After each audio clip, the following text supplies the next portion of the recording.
What? Sweet. Yeah, I can hear. Alright, cool. So, who remembers what we did last week, guys?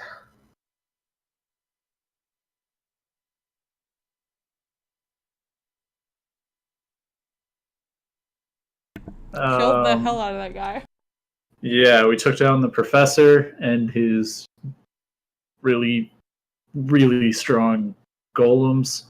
And then we set up right outside his tower, getting ready to venture inside.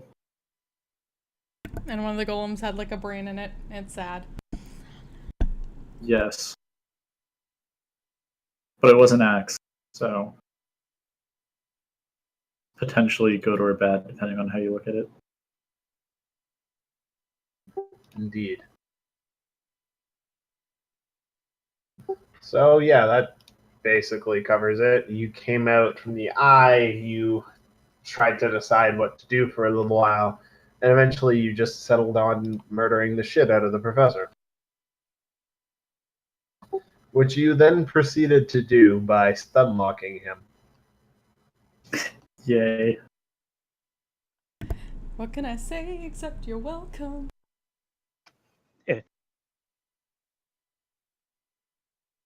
Basically. Alright, Alright. So, you guys are set up outside the professor's tower currently. Did you guys want a long rest before you tried to go inside? We really should. I feel like that getting us completely healed up is probably a good idea.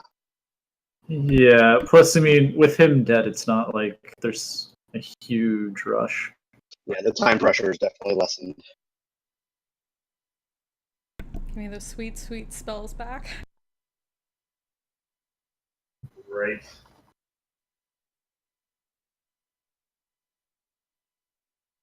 Alright, so you spend an evening outside the outside of the tower. Getting our new not cloud giant friend caught up with what just happened. Alright, it seems fine to me. I'm sorry I didn't help you out more. I just... God.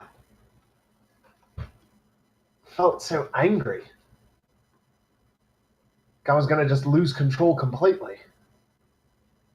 Scared the hell out of me. I can certainly see how that would be alarming. But no worries, darling. We took care of it. Right. Next time, then. Right. Next time.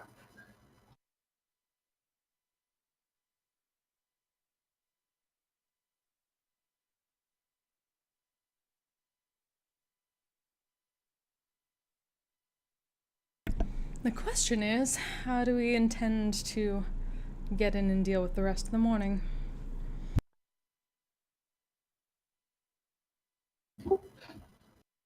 We'll have to figure out what kind of security is on the door. And if that's too much, we'll have to find another way in. So that's kind of the first step. Beyond that, I think just proceed cautiously. Because we really don't know what it is in there, so it's not really... I don't know how to prepare. Well, I suppose if he has some sort of... I would think they would follow him. So, perhaps she'll take off her headband of disguise for now and just start doing a little magic work, and nothing particularly happens. Perhaps we can do that. Why do I not sound different? And she looks down. What? Where the bloody hell is my spell? She's just like trying a few things over and over again. Come on, alter self. Why are you not working? Lasts like a minute or so as she like desperately tries to do a spell that's not working. That is alarming.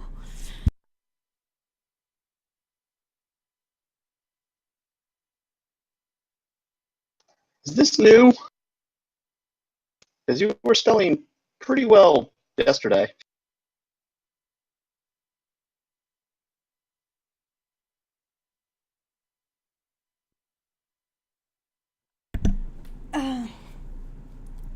It's just a particular spell I've been using for a while now, and it's not working anymore, and I don't know why.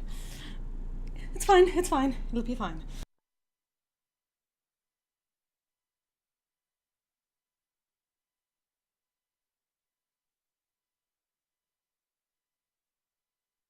So apparently Alter Self is no longer a spell that you have. Yep. Perhaps the other... Why would you get rid of... bloody dragons?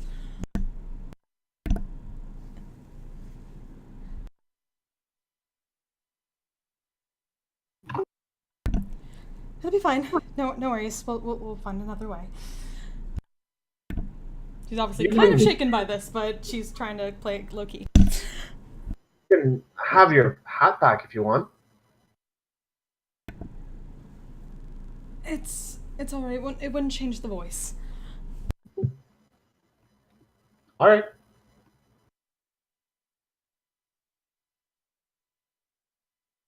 Right.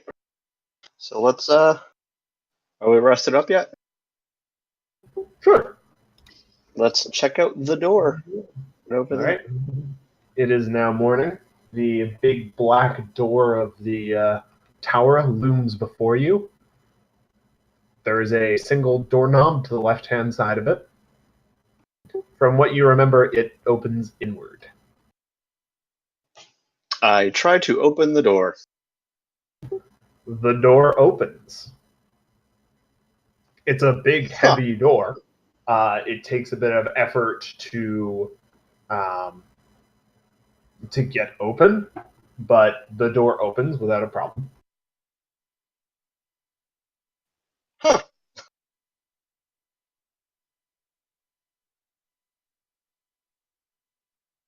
Still may wish to check for traps.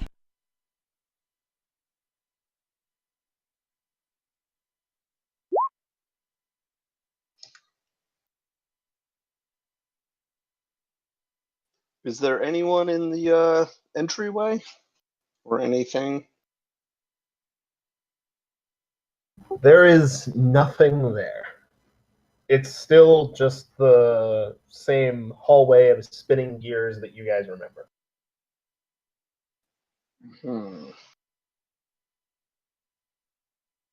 I will look around for traps.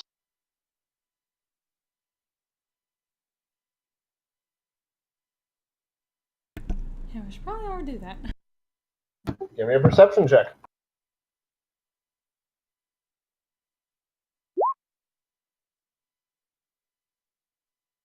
You do not find any traps while searching. You too do not find any traps while searching. However, the gears on the walls catch your attention. They're very finely machined, and they don't seem to have any visible means of propulsion. Wait, so they're moving, but there's no figuring out how they're moving? Yeah. They're just kind of spinning gears. A bunch of them aren't even interlocked. They're just kind of arranged so that they look like they are. Ah, interesting. Yangs will give a quick motion So with the they're- hand towards that. They're decorative gears, then? That would be a logical assumption.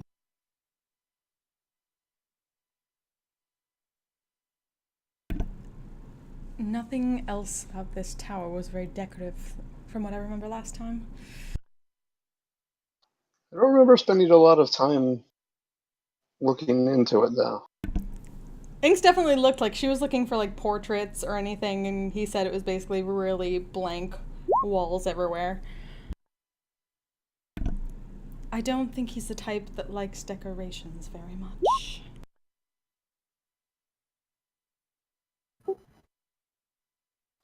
Um,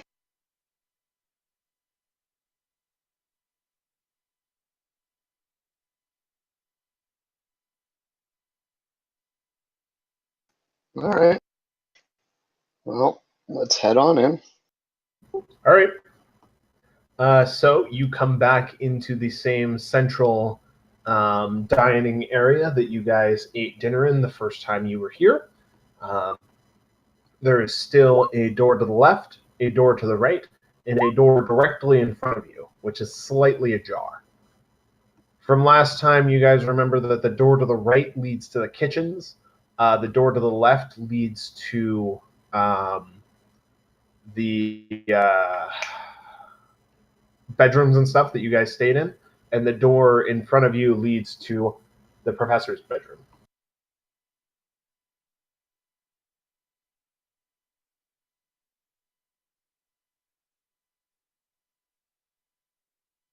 Well, if he gathered his stuff in a hurry, he might have left a door open. So I guess we should check that one first. Sounds reasonable. Hmm.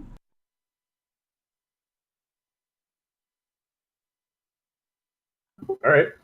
Take a quick peek through it first. All right. So I think Syl was the only one who actually saw his room last time.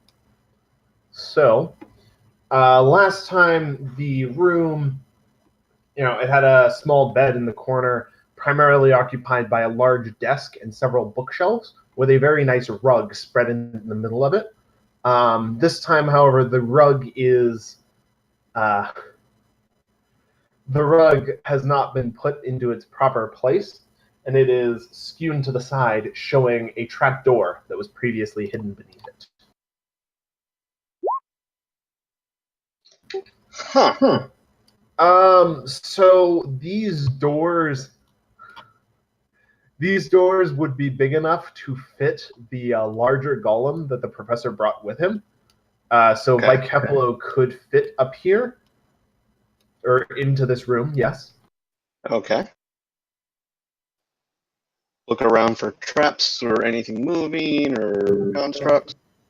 Nothing obviously moving. No obvious constructs in here. Here's a question. Since we grabbed the professor's spell book last time and we're reading through it, what kind of spells did he have besides like time stop? I guess more specific question. Were either of them clone or simulacrum? Make an Arcana check.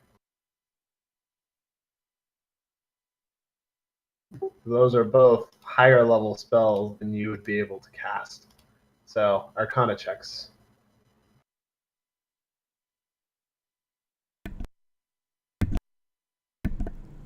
And would Agaron possibly know? Igron can try. Or if he'd been a cloud giant, he might have known a little bit better. Nope, Igron doesn't know. Inks, you don't see any, neither does Adriel.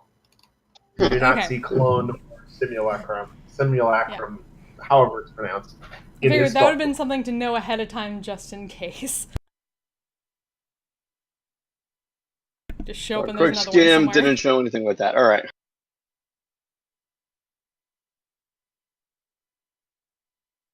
I guess we will go into the bedroom. All right.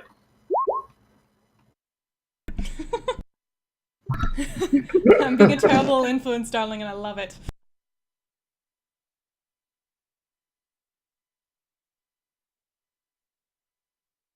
All right. So,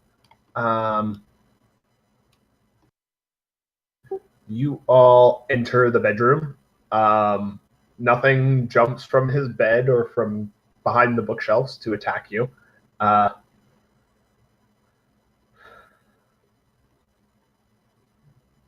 Nothing happens. You're now in the bedroom. Just motioning towards the trapdoor. Looks like we didn't quite see everything last time, so let me... No worries, though.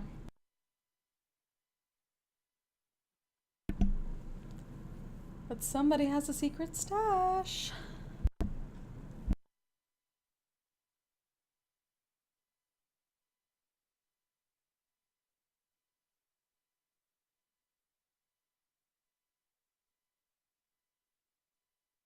Question is, are we prepared to raid it?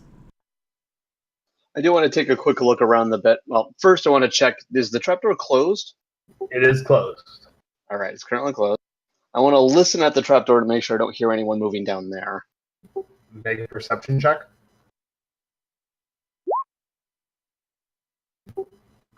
You don't hear anything. Okay. We should probably also scan the room, make sure there's nothing interesting there in a quick. Okay. Still looked through this place last time, but the room has some sketches of the automata that you've seen around. It's got some books, some what look like papers that others may have written with gnomish-sounding names. A few sketches.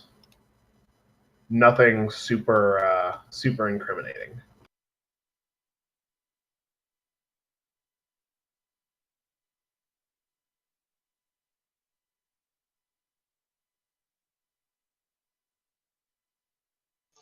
Okay.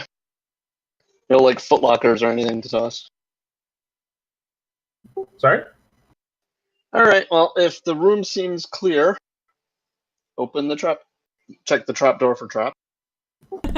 As you Jack? would.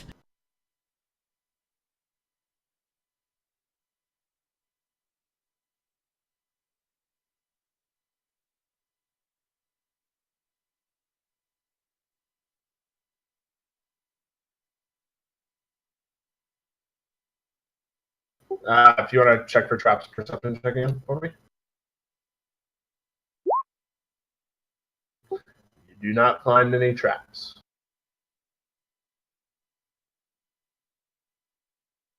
Right. Open the door. Man, this is really slow. Inks, you too do not find any traps.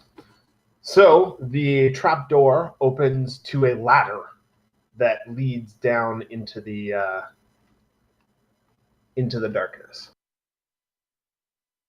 Seems to go pretty far down. You can't see the bottom.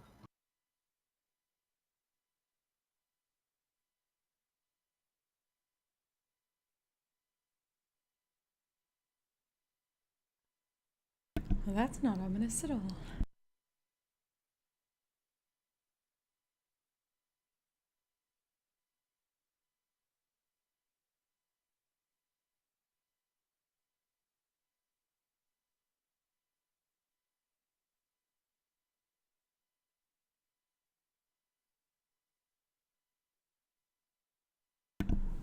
Just kind of tilt her head at Adriel. After you, darling. Right. Start heading down the ladder.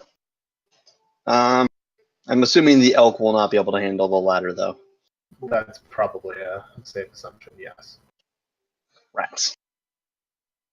Okay. Head on down.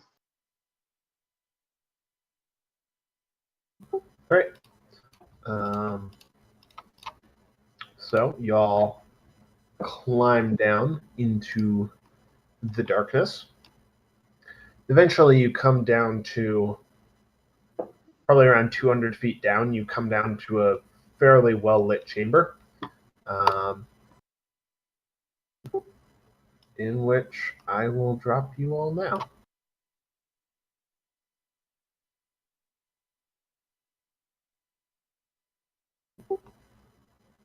So, within that chamber, you guys should see a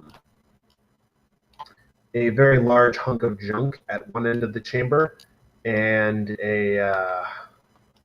several of what look like tumbleweeds. They are not, in fact, tumbleweeds.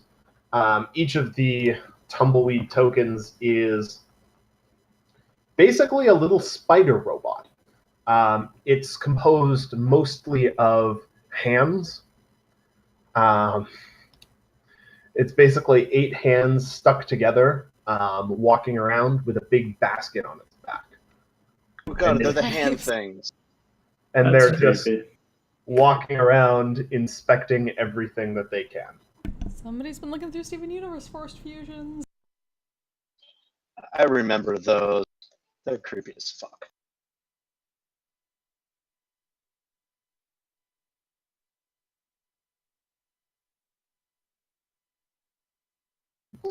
Yeah. So they're kind of wandering around, looking at things. There are a couple that go onto the large junk pile at the side of the room. And occasionally, one of them will stop and pick something up and put it in the basket on its back.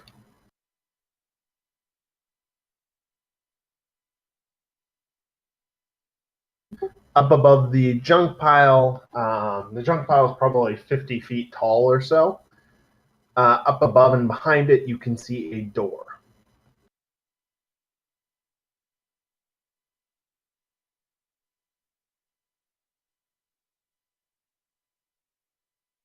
Okay. Possibly maybe we should go around these things. No! Ow! All right. Fuck! Sorry, somebody was trying to call me. No worries.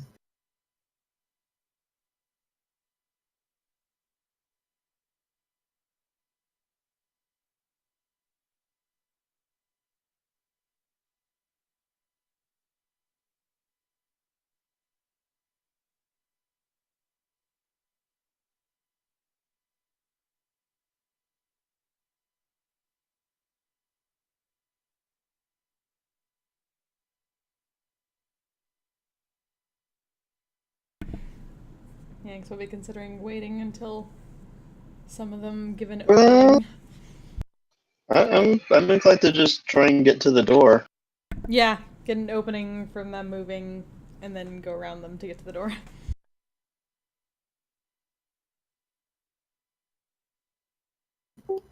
They don't seem to be moving in any particular pattern. They're kind of just all moving individually.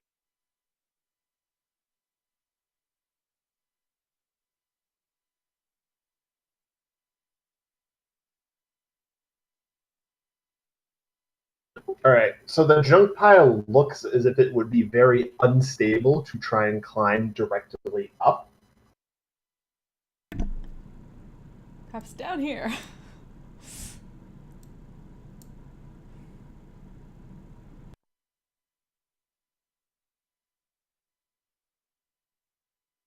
Hmm.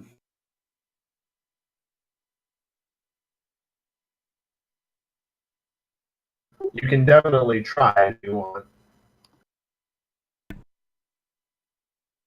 Fuck it. I'm a monk. I can run on walls. I'll try it. All right. You're just gonna run straight up the junk pile? I mean, not so much run, but yeah, make my way up there. All right. Make me an acrobatics check.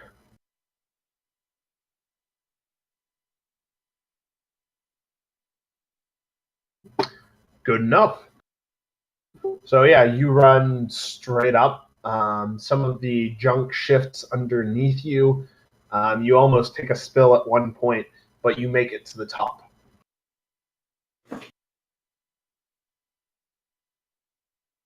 Well, seeing that he didn't sink into it and nothing tried to grab him, I will follow. All right. Make me an acrobatics check as well. Your original training serves you well, and you manage to climb up with even less trouble than Ox did. So you too make it to the top. And I'll follow suit. Make an acrobatics check. Wow. Rich, you fucking dance and skip your way up this giant pile of shit.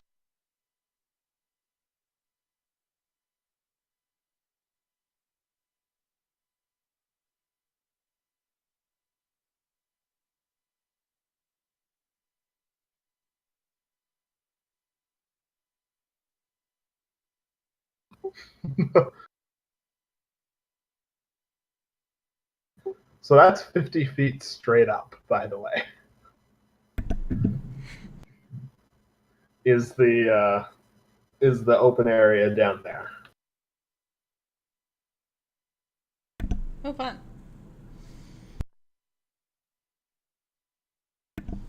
Wait, so it's on like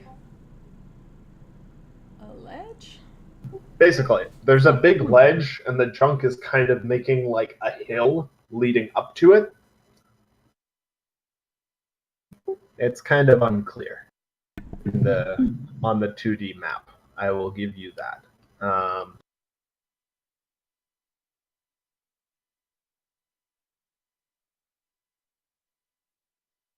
Here. Visual representation.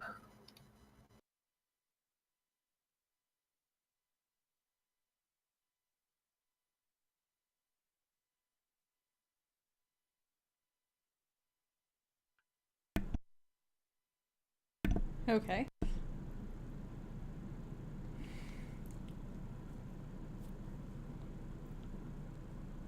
Because text tools are for suckers.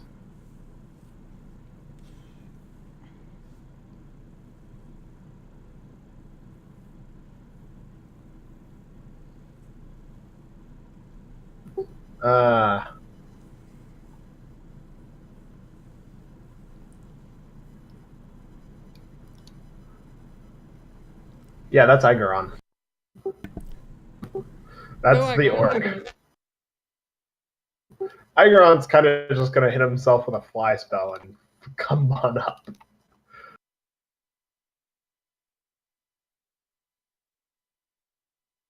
And I guess he'll take Syl with him so that if she arrives, she's not stuck at the beginning. All right. Everybody's at the top. There is a door in front of you.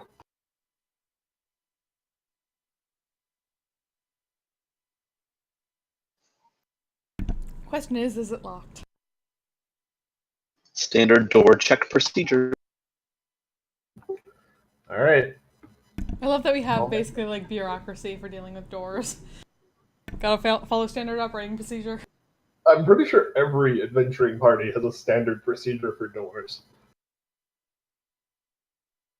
Occasionally, that's just charge on through, but you know. It's a Yeah, I mean, procedure. I now see a door varies- that I've conquered. It varies depending on what awful things you've encountered stuck to a door. All right. So, perception check to check for traps on the doors, please.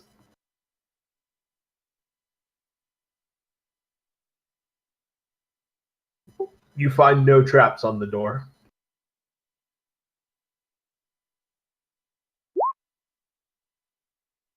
You also find no traps on the door. Surprisingly perceptive today.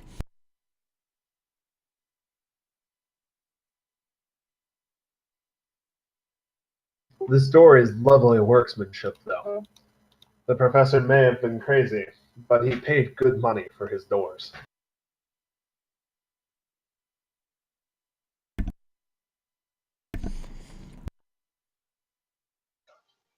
Is the door locked?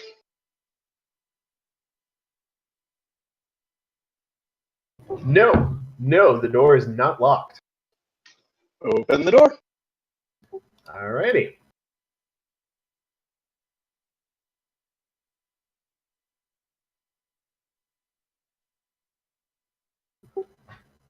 Alright. So, you come into a room which has several pillars, a couple of pillars, several holes, and many chests, along with a few more of those creepy hand things from the last room. In front of you as you enter the room is a sign. And what does the sign say? I am so glad you asked. What does sign the sign says- say? The sign says, "Well, You cunning agents of the organization! You've made it to within my lair! But you won't find the key to the next room. It's in one of these chests. Better pick the right one, though. Otherwise, you'll have a rather explosive surprise. I just picture it actually like talking like Magic Mouth. It is literally talking to you. Uh, The words are written on the sign as well, but when you get up close to it and try to read it, it literally starts talking to you. Ink's face palms.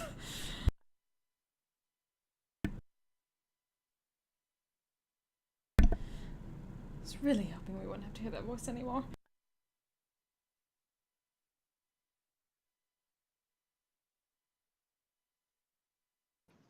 That sign's not a creature, is it? No, the sign is not a creature. It's just magical. I would love you forever for burning it, darling.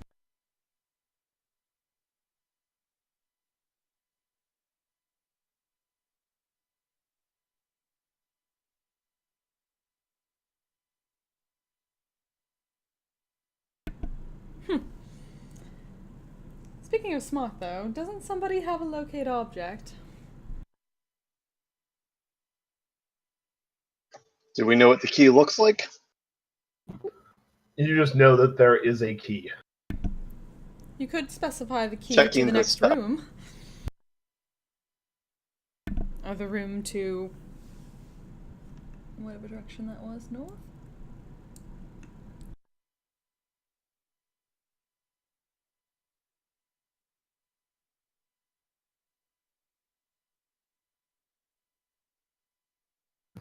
Yeah, looking around, those are meant to be C's as in column. Not...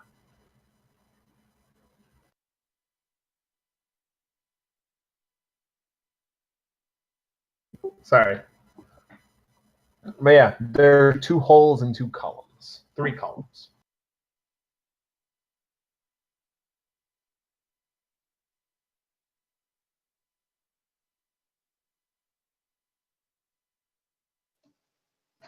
I'd like to check this trap for traps. This chest for traps. That chest? Yes. All right. Check the traps for traps. Is this trap a trap? It's a Oh tarp! no, there's It might not be a trap. All right. Give me a perception check.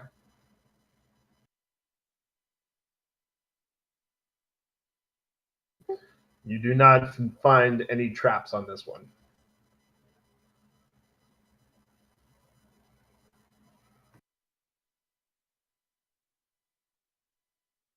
One of the hand things goes pretty close by you as you're checking for traps.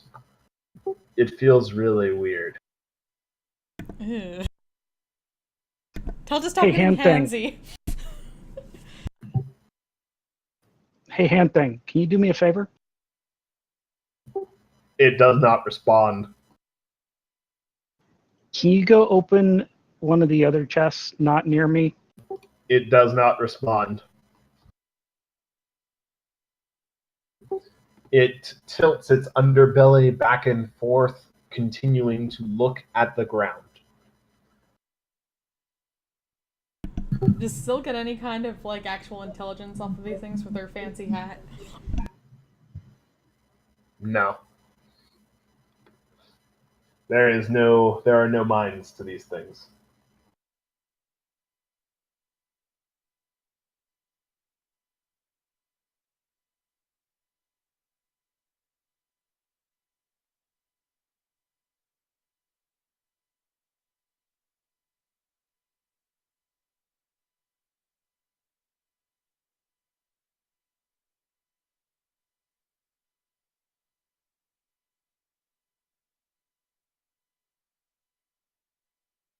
Did you want to try and open the chest? I was thinking that if we could figure out which all ones have traps, then that would at least help reduce the odds before we start opening anything. Okay. Sounds reasonable. Are any of these like? Does Adril's detect magic get anything off any of them? Oh, did you actually cast locate object? I did not. Okay. Yet. You do not get any. You do not get anything off any of them with detect magic. Do any of the chests look like dustier than the other ones? So all the chests are non-magical? Yes, all of the chests appear to be non-magical to your detect magic. Okay, I got a question. If the chests were lead lined, would I be able to pick up on that with detect magic? Probably not. Right. You've never met somebody crazy enough to lead line all of their chests. But Until now. probably Locate not. object on lead. Chests looking dustier than the others. So the whole room is actually fairly dusty.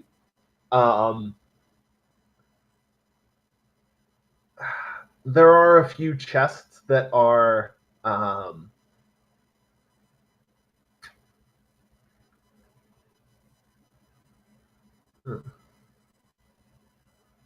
yeah, the whole room is fairly dusty. You can actually see your own footprints in the dust. There are a couple of chests that are less dusty, though. So the one that you're at looks less dusty. This one looks less dusty. This one. This one. And this one.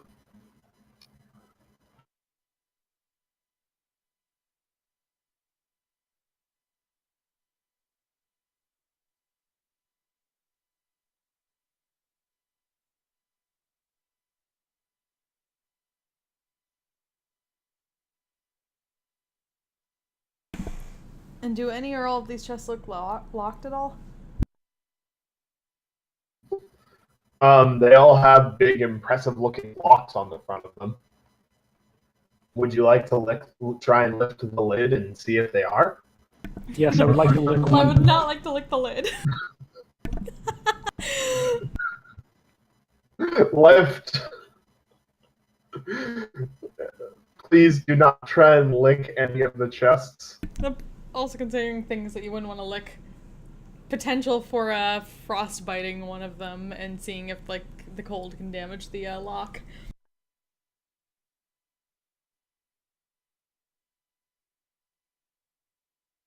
You want to frostbite the... Like one of the locks, so it might be easier to break. Okay.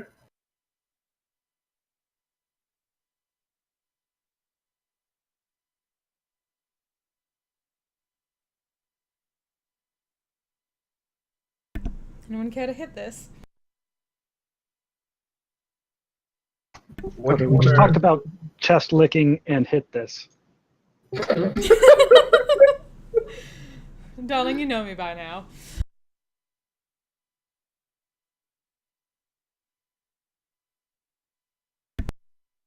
Are you really that surprised? No, I'm just pointing it out. And we love you for it.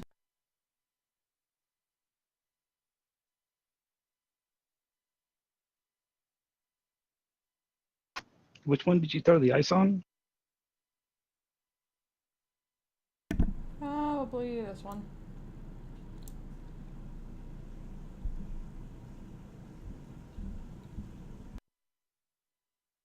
So the plan is just to start opening random chests and see what happens. That seems like a terrible plan. It does. But you're going to do it, aren't you? Well, I mean, you're freezing the lock.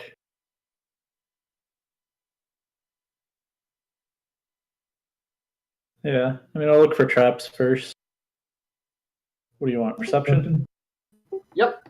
Which chest are you guys going at? I still don't This know. one. That one? Okay. I did not cast protection from energy on anyone yet. When the sign was talking to us, it referred to it as an explosive surprise. Yes. And Ox is going to do that. Yeah, I will cast protection from energy on fire. For fire? Alright. So you want to try and open this chest. Did I see any traps on it? You do not see any external traps, no. Alright, fuck it, let's bust the lock. Alright, give me a strength check. The thing says frostbiting, and it doesn't need to be... Wow. It needs to be higher than a 6. God. I want to try again. I was just about to say, it doesn't need to be high. Can I try again? Yeah, sure. Yeah, sure, that'll do. Alright, so... First one was just warming up. Yeah. So after a couple of warm-up jabs at this cold lock, you bust it open. Nothing happens when you bust it open. Do you open the lid? Flip open the lid and jump back.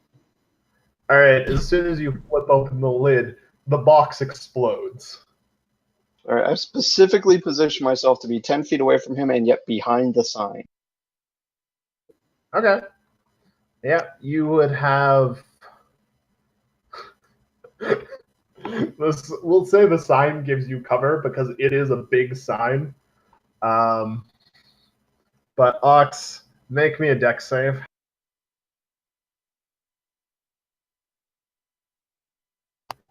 He is in range of the aura of protection, though. Okay. Yep. That'll what's your bonus on the aura of protection? Plus Is it 3. plus 3. All right, that'll do it. So I take nothing? Yep. Yay! So you make the save and take no damage from the explosion of fire that emanates from this chest as you attempt to open it.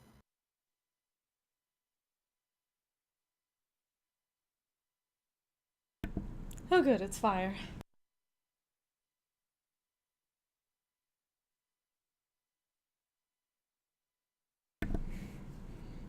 Well played, Adriel.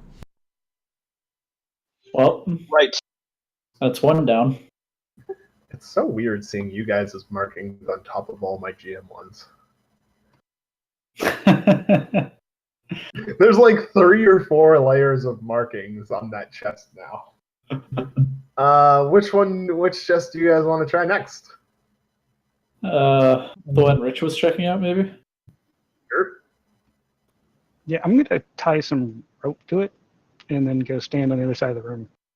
It's frostbite. All right, you frostbite it. You wanna wait? How are you tying rope to it? To the handle that's on the bottom of it. Huh? They do have handles on there. So they do. All right. Make a strength check.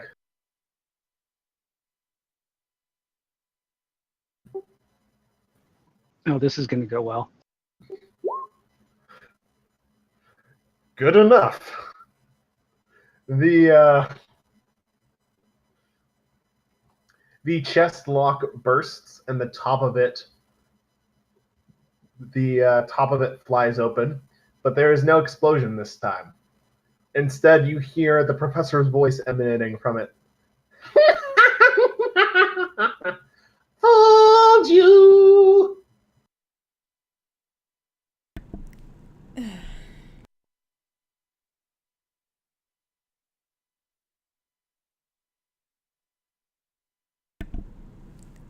Feel like we should go look inside of it?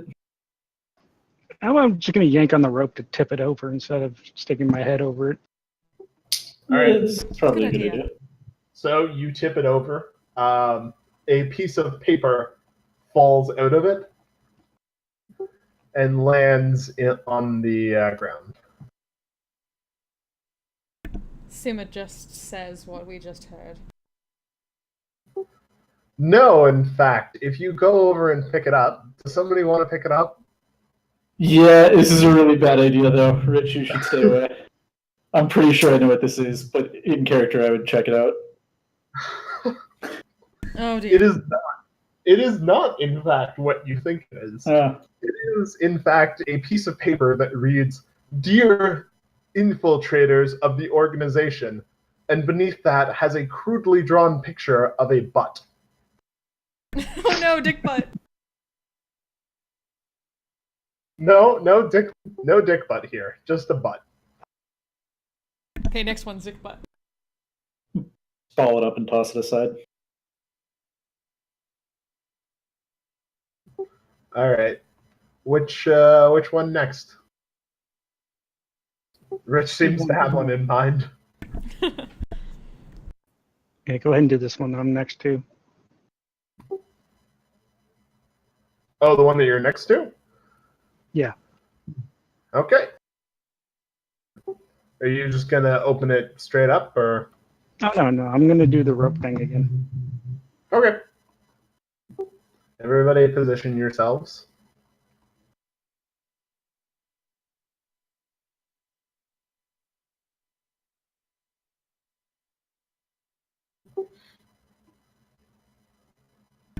Gold I think I star need some help. dying. Yeah, go ahead and try again. I don't know. Just there is literally no consequences to you failing this roll, so you pass. Yeah, you pass again. Take 20. Basically. This one bursts open, and this one explodes.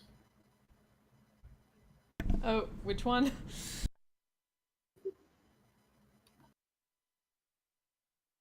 Oh dear. Okay. I think I'm far enough away. Those moths. Watch it be in one of the dusty ones. I wouldn't be surprised. So I'm not sure if you can do your rope trick here. Just turn the chest. Oh, can we move the chest? That is a big chest. Make a strength save. Or check. Here. Let me... I think I might have the highest strength, 12. I got a 13. I think that makes it's one of the higher ones in the party, though. Yeah. Well, Igaron's probably bigger than that, but I don't know if he wants to get close enough. That's true. Igaron can come over and take a crack at this.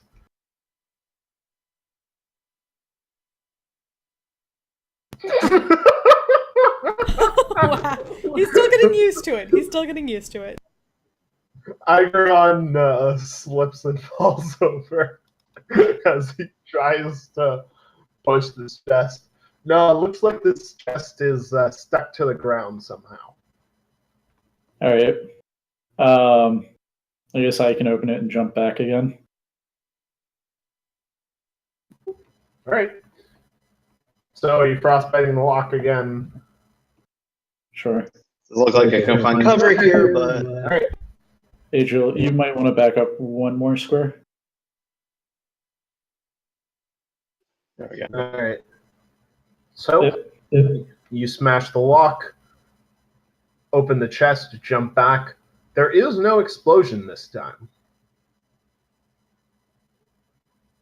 All right. Cautiously take a step forward and look in the chest. All right. In the bottom of the chest, there is a key. Ooh. Make sure it's the right key before we celebrate. Reach in quickly and grab it.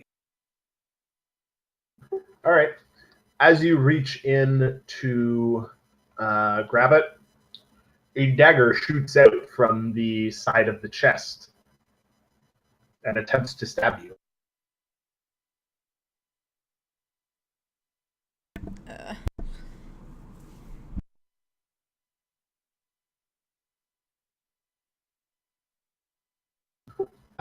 Make a con save for me. You can't be poisoned, right? Oh, it's true. You're warforged. Yep. All right, never mind. So the dagger that shoots out is coated with something that looks like it would be very nasty if you were at all vulnerable to poison. But you grab the key. As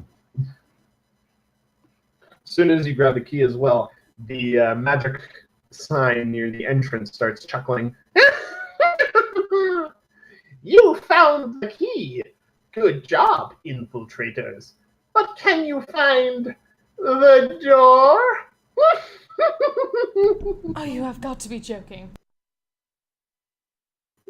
Yeah, you may have noticed there is no door visible in this room.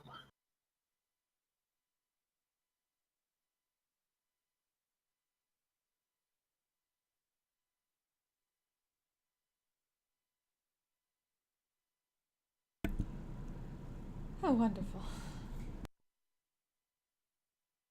Carefully peer down this hole to see if there are any doors on the side of it. There are not any doors on the side of the hole. I'll do the same with the other door, or with the other hole. Check around the pillars.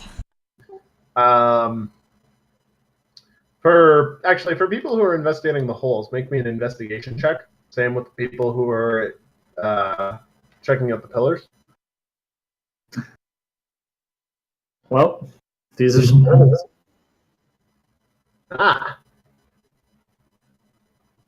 Rich, you find when you're examining the pillars, you notice that the parts of it aren't quite consistent with the style of the column. You kind of fumble your hands along it until you find a button. Would you like to push the button? Without any hesitation, I would like to push the red candy-like button. Thanks, All right. Stimpy.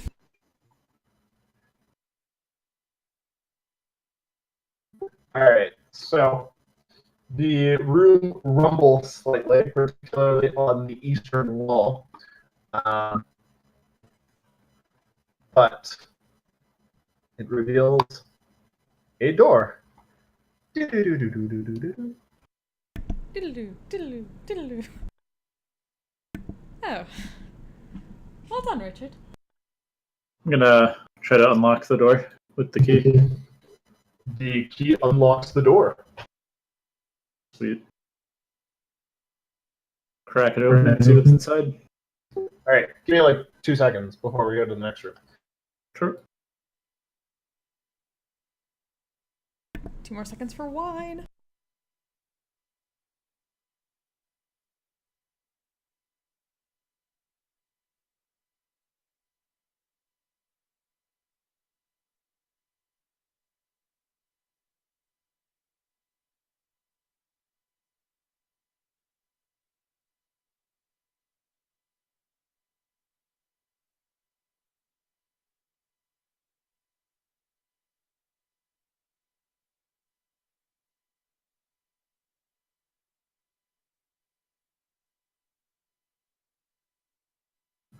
Alrighty. So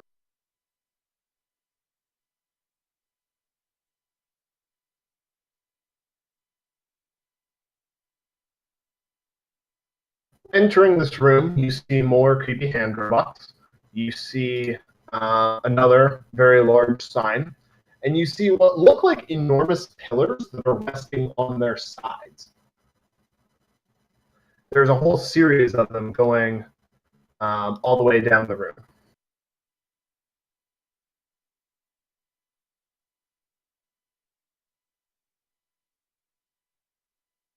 Are the pillars reaching up to the ceiling, or is there a gap between their top and the ceiling? There is a gap. They're probably about call it 15 feet high, but there's maybe a 5-foot gap between them and the ceiling. All right, walk up to the sign. Ooh, coming, infiltrators! You've managed to make it past my fiendish chests. This room is very simple. All you have to do is walk to the other side. Good luck. Yeah. I'm just gonna go up the pillar. All right.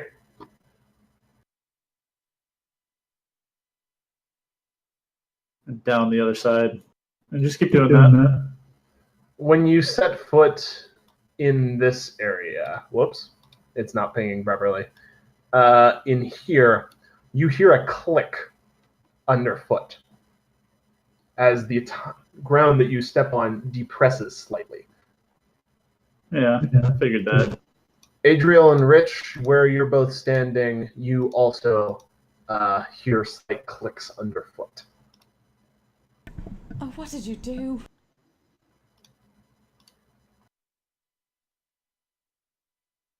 Can I keep going, though? Yes, you can. So as you start going, the pillars begin to move. So each pillar begins to move forward into these spaces. God, there isn't really a good way to show this, but they basically become giant crushers. It's like the classic they video game move, setup. basically. They move forward and backwards, attempting to squish things. They're like thwomps, except they don't stop moving. How tall are they? 15 feet. But the ceiling So, is yeah, 20. fly over them. And I can just run over them. Can you jump 10 feet? Possibly. I'm pretty sure I'm fast enough to cover the 10 feet even on ground, though. If you have a strength score of 10 or better, you can jump 10 feet. Then yes, I can. All right. So then, yeah, you can jump across the tops of them. Also, I can just move 100 feet in 10 seconds without even blowing a key point. Yeah, fucking monks. What are the rest of you guys doing? I'm not sure yet. How fast are they moving back and forth? Well, Agron can still fly, moving. right? Agron can still fly. what's Would this? he be able to carry a couple of us over there? What's this leopard thing down here? Would you like to pull the lever? Yes.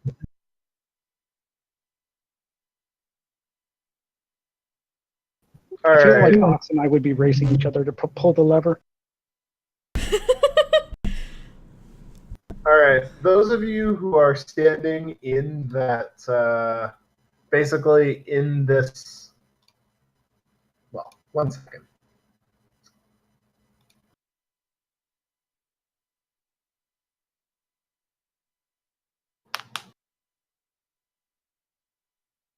Those of you who are standing in this line, I need you to make a dex save. Well, Can I dimension door? Not as a reaction, you cannot. All right, Adriel, you make the save.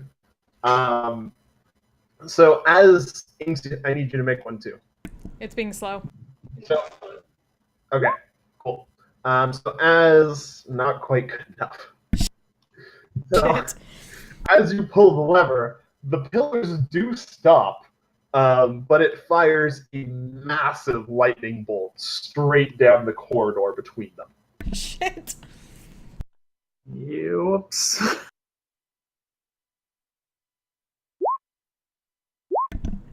Ow.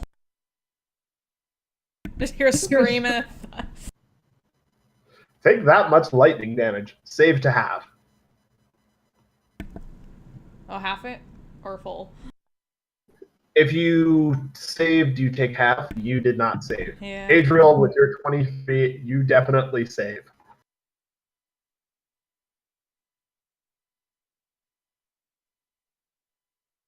But the pillars have stopped. You lot are the worst!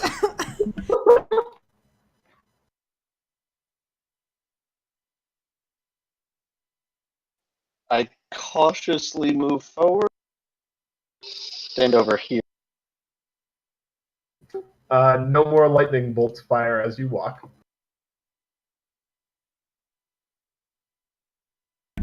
Just slowly makes her way up. And when she gets to the other side, gives the two of them over by the thing the harshest glare. That looks like that hurt. Sorry. She doesn't say anything to that, she just gives the look. As I assume some of her like black hair is kind of like poofed up a bit from the lightning. She has to prestidigitate herself to get... You are definitely looking a little charred from all that lightning. Thank goodness for the headband covering that.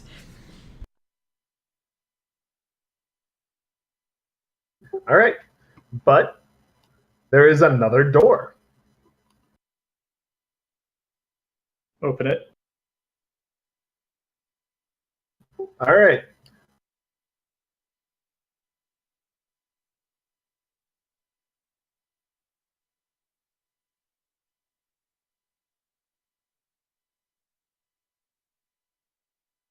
Alright.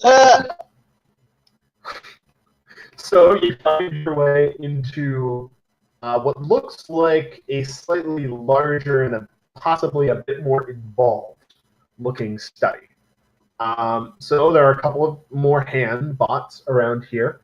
There are what look like a pair of Warforged with some very elaborate looking antennas attached to them at the far end of the room. There's a signpost next to them. There's a very elaborate looking, what looks like it's meant to be a piloted automata right next to where you guys enter. You want to try and hop in the mech? All right. So the cockpit is currently open. The controls are unclear, however. Make an intelligence check. Also, do I recognize either of them? Oh shit! You are an Ava pilot. Holy shit! All right. Get in the fucking robot, Shinji. Holy fuck! All right.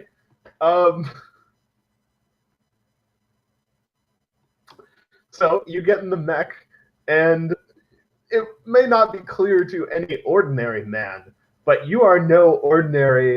You are no ordinary mortal. Yeah, we've noticed.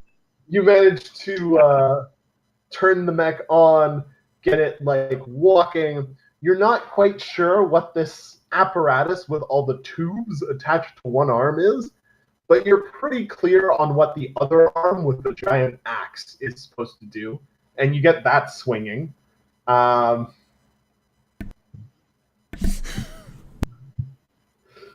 swear, Richard. She's moving back. You're testing out. You can test drive the mech a bit in there. On the other side, there is what looks like an automata of a giant spider, which has its back opened up, and there's a slight glow coming from within it. And on the far side, there is another very large desk covered in papers and books with some assorted implements littering it. Do I recognize either of the Warforged up top? You do not. You do, however, notice that they each have a number and the name Glar Chernin engraved into them. You wanna know what that means? Also, their antlers, do they look like something the professor bolted on, or do they look like part of the original model? They are definitely not part of the original model. Do you want to check out the sign next to the one? Yes. All right. So, checking out the sign, it says, "Important experiment. Do not disrupt." And when you get closer to the Warforge, you notice that the one closer to you, at least, appears to be writing. It's writing? Yes. It's got a little piece of parchment stuck out on one of its knees or on one of its quads, and it is sitting there and writing. I don't want to get too close, but can I make out what it's writing? It's writing testing 1 2 1 2. Hello world.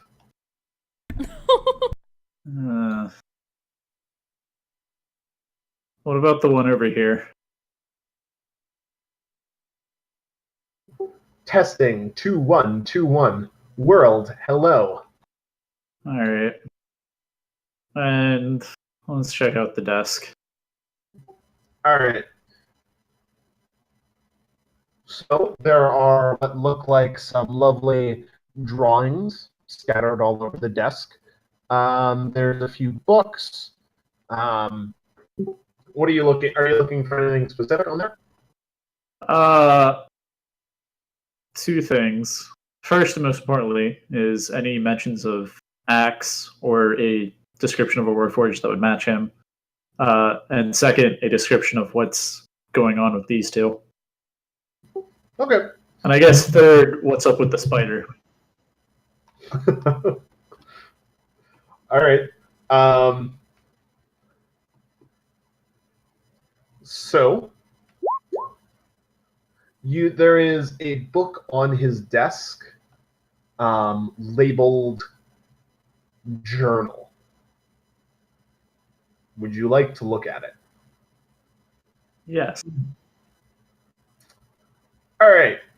As you lift the book labeled journal from the desk, you hear a click. You have an instant to react to this before something happens. What do? Everybody who's surrounding the desk right now hears this as well, and you have your own chance to react. But what do? Moving the heck back away from there. Probably missed All right, moving. you're moving away. I also will jump out of the way. All right. Ox, what are you doing? Sorry, I missed that. What did it say? So as you lift the box, Inks, you do not have that much time. I thought Misty Step would be like a quick. Oh. Yeah, sure. You can Misty Step out. So as soon as you lift the book, conveniently labeled journal, there is a click from the desk where you lifted it. You have an instant to react. What do you do?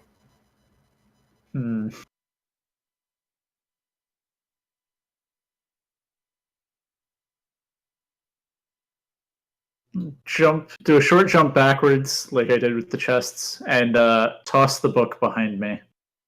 All right. I want to make sure that I'm more concerned about the book at this point than I am about myself. All right. So, those of you who did not Misty Step, the desk explodes. Right. Make me a dex save with advantage. You did try and move away from it. I was afraid one of you guys would try and jump under the desk. That's a terrible idea. Who the heck would do that? I should have stayed and tried to save more books, though. Damn it. All right. So both of you pass. So Ox, I know you take no damage. Adriel.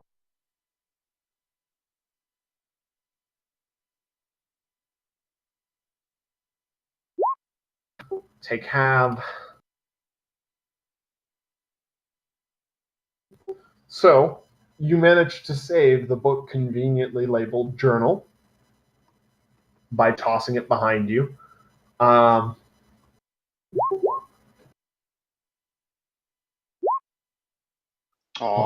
Ooh, that's rough. Would you like No to longer read? fire resistant. Okay, Okay. that's fine. Would you like to read the book? Yes. All right. So you open it to the first page. This book for once is not magic mouthed. It does not speak to you, but it does have writing in it. It says, "Well, you managed to save something from the desk at least. Too bad this God isn't damn the it. real one, cunning infiltrator." What an asshole. I stop reading and throw it at the spider. It dings off the spider. The spider does not react.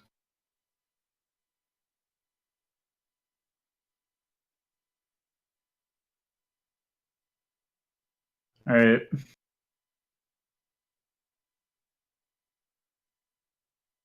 Hmm.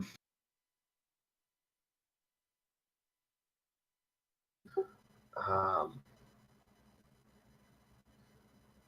If I can check the sign again. Important experiment. Do not disturb.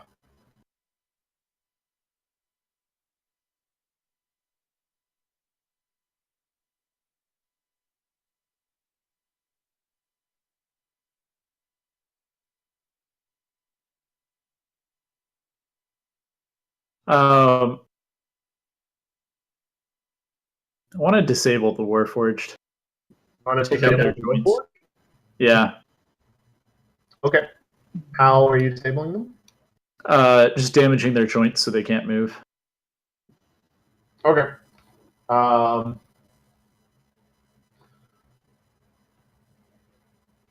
Make a strength check.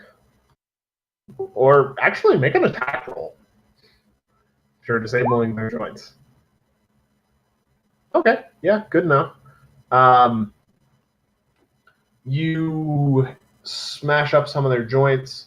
They're not walking or anything. I assume you just want to like hit their arms or something. Yeah. Shoulders, hips, knees, all those. Okay. So you smash up all their joints. They are no longer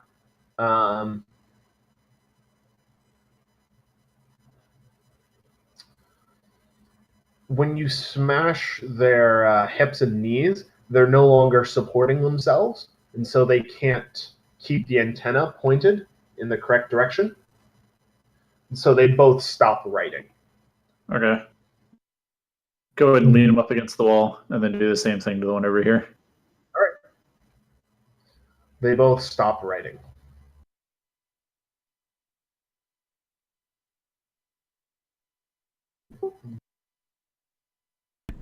What a mess.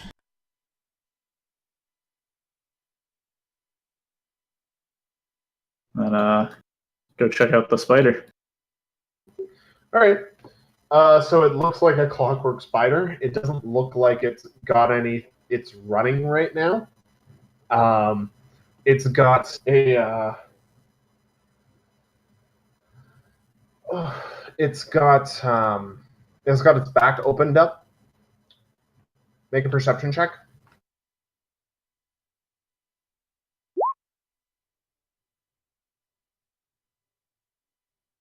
That's unfortunate. Yes.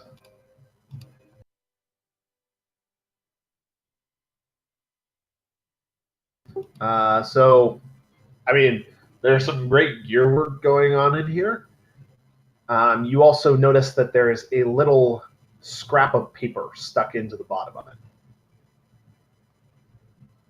Grab the paper and look at it. Note to self. Must update gearing. Get better life out of Spider. ideas in other lab. Or sorry, at other desk. All right. Disable all the legs. Other desk.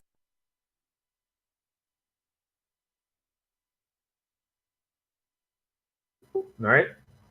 Give me attack rolls for the legs. Give me like 2. Okay. Yeah, you succeed in breaking its legs.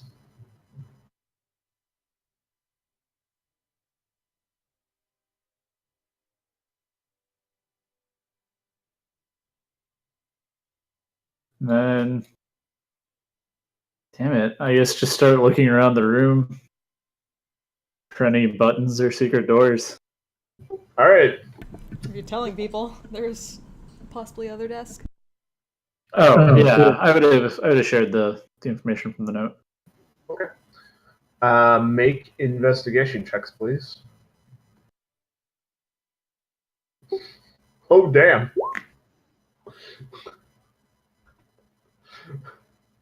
All right, Adriel, you find... here, let me reveal it real quick. You find a door to the south. Ox, you also find that door, but you also find a door to the west as well. Which one was harder to find? The western door. The eastern door had... not eastern. Southern door was kind of covered up. It had like strictly mundane concealment. The western one had actually an illusion over it that Ox managed to see through. Open up the western door first, then. All right. That makes sense.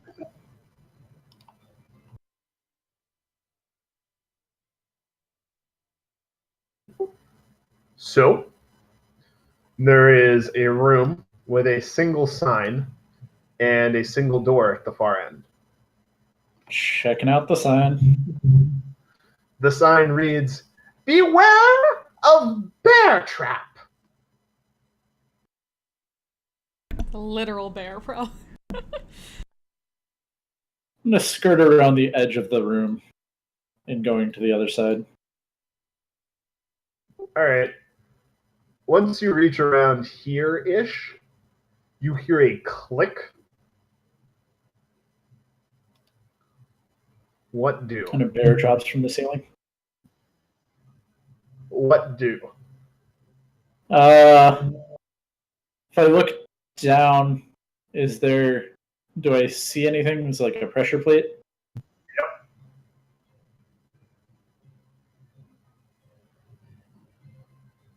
Ground depresses faintly under your feet. All right. Well, first I'll shout out Adriel and anybody else who came in the door to stay back. And then just give like a dashing jump / roll off to this side. All right. So yes, a literal bear does fall from the ceiling. He's gotten predictable. God. These are the worst. To be fair, all crazy geniuses get predictable eventually. That's less on I'm you gonna and have more to on up crazy geniuses. I have to up my game, I think. Does the bear do anything? The bear mostly seems very sleepy and very confused. He looks at you, kind of. Adriel, get some bear friend. Or possibly Syl. I have speak with animals. Does Syl have speak with animals at the moment? That'd be kind of hilarious. Syl is attempting to comprehend. Whoops. Syl is attempting to comprehend what the fuck's going on with those hand things. Guys, can They we are have pretty our own distracting. Naga? Can we be like Korra? But I will cast Speak with Animals, All and I will say hello to the bear. What happened? Where am I? What's going on? You're in a hole in the ground. Why am I in a hole? I hate holes. I understand. Would you like to not be in the hole anymore? Yes. Okay. We're gonna get him out. Thank you, strange elf. We could have Siliqui escort the bear out. Just peeking into the door. That works. Huh. Something You- Sil would probably do anyway. Probably. Okay. As the bear walks by you, Adriel, you look very tasty, but you are very nice, so I will not eat you. Thank you for that. No By the way, problem. the thing. Inks witnesses Adriel growling at the bear, and the bear growling back. Chicken And nugget it just gas. sort of waddles on by. Basically. And the bear heads upstairs.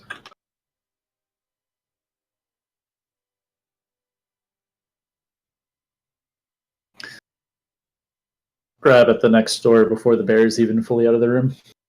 Alright. The door opens. Richard, you can play with your tank later. I don't know what a tank is, but that's what I'm going to call it from now on. Oh no, Sure, you're not getting me reveal out of this thing. Another desk. And a gnome. Stuck in a cage by the desk.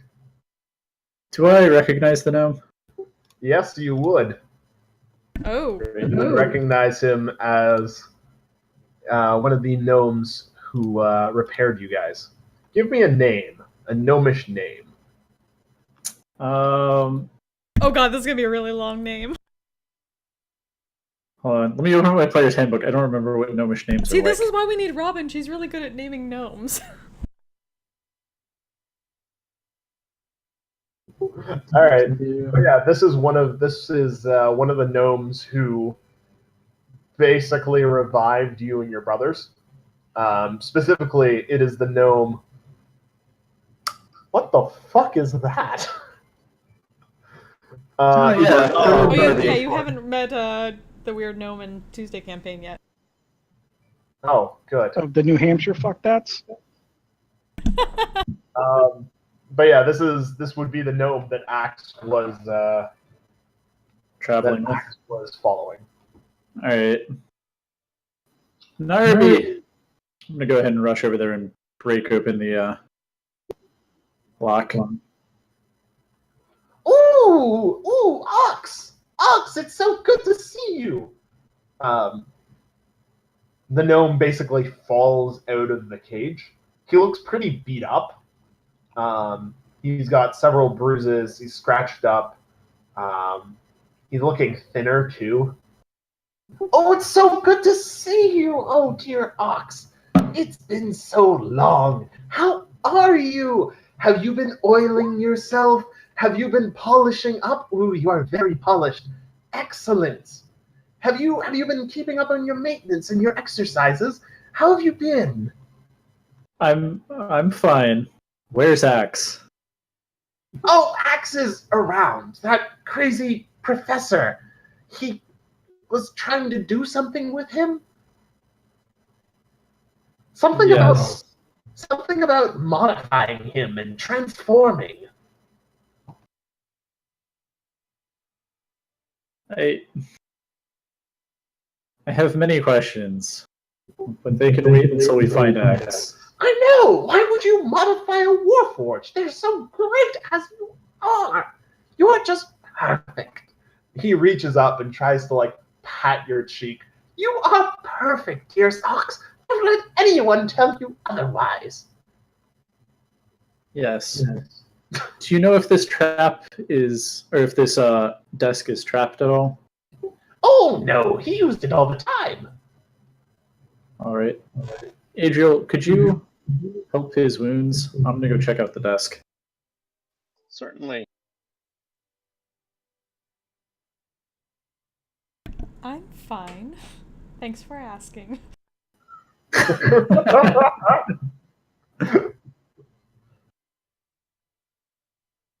Did we ever get a name for the gnome? Narbganash Gomerk Thulmanki? Yeah, Narby. Narb. All right. Yeah, he's up and running. He's like conscious and stuff. He's just kind of in a bunch of pain and beat up. Okay. You can just hit him on a couple points, yeah. Okay. Oh, thank you. You are a dear. Narby reaches up and pats your cheek as well, Adriel. Thank you very much. Yeah, it's very curious how paladins and the like have these restorative abilities.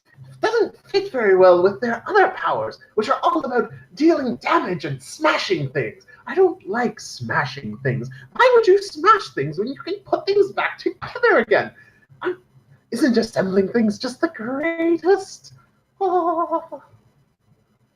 He continues on in that vein for a couple more minutes. Inks is just like secretly muttering, and they wonder why he was kept in a cage. Alex, you're investigating the desk, yes?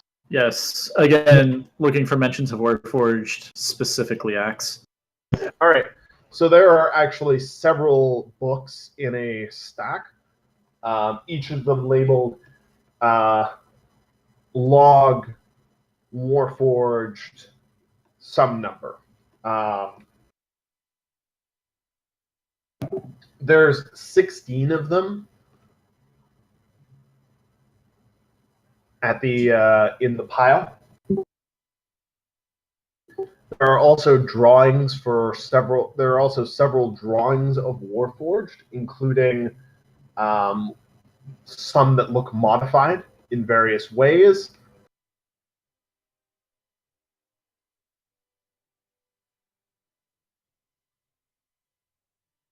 What are you looking at?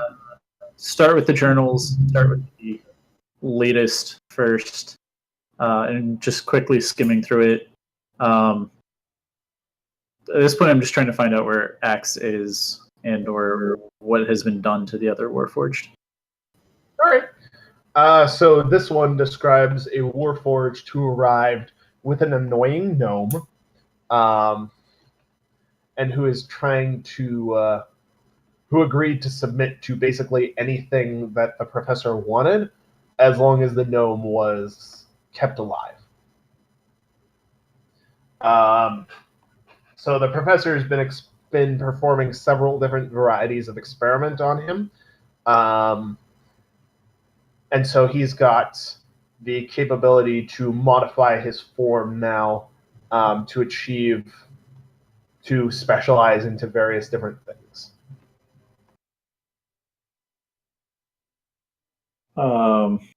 Such as? So he's got one that basically makes him a tank. So it gives him some extra armor. He's got one that specifically makes him stronger, that augments his arms to let him to give him greater strength in his blows. He's got one that augments his legs. He's got one that augments his legs to allow him to move faster and jump higher. And he's got a fourth that gives him basically a shoulder cannon for added ranged capabilities.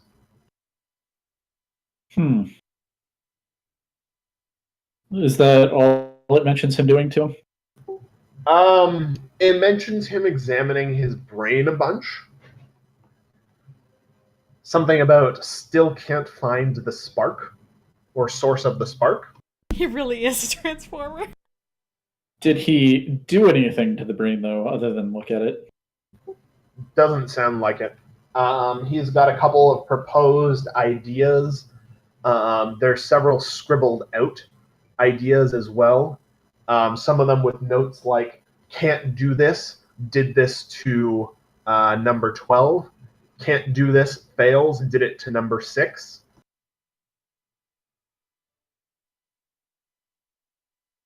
All right.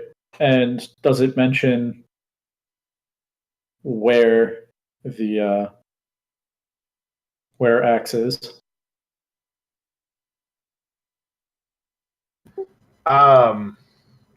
Closest as it gets is it mentions him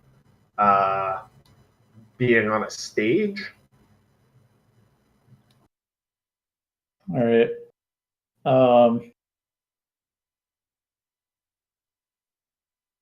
Did we see a stage anywhere in here when we were here? There is no stage in this guy's office. Grab. In the office, but- Pretty Spartan. No, you have not seen a stage anywhere else in here as well, either. Grab all of the books. Give them to whoever has the bag of holding. Has the gnome seen a stage? Hmm. Oh, he has some lecture hall, I think? I don't know why. He never presents to anybody. He never has anybody down in here, except for me. And all he's done is torture me and make Axe submit to his modifications. I mean, what's the point of having a lecture hall if you're not going to lecture in it? It's the weirdest thing. Well, we can talk while we walk and head back to the room with the tank and Oh yeah, he continues to talk while you guys walk. I figured. For someone who is apparently very injured, he's killing me. How bad is Inks really though? I don't see like a health bar or anything. She's so. bloodied, basically. Okay, I'll give you some lay on hands. 20 points. That works. Thank you.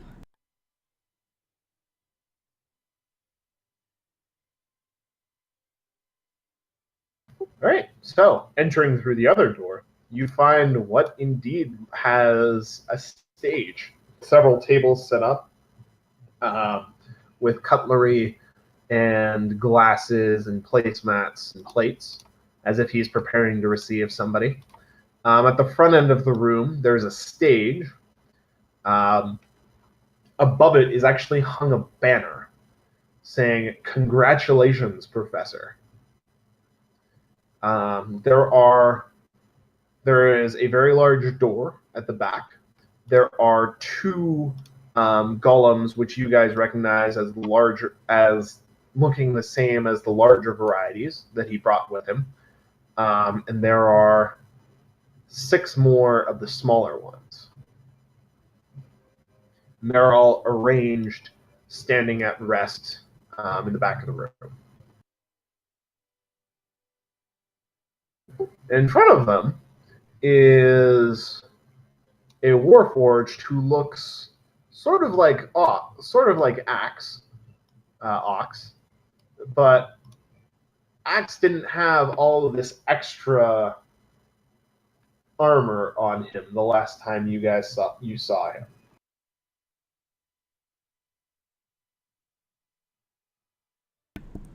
Is that? She's looking to Ox to see any recognition. Ox nods and walks forward slowly. Oh, dearest Axe, it's so good to see you again. Oh, what has he done to you? Oh no.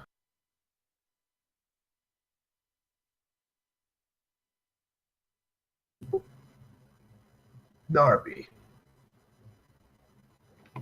As you approach, Ox, Axe spots Narby behind you. Yes, they're very large, but the place settings are sized for people, for medium-sized creatures. Right. Narby is safe. Thank you, Ox. How are you?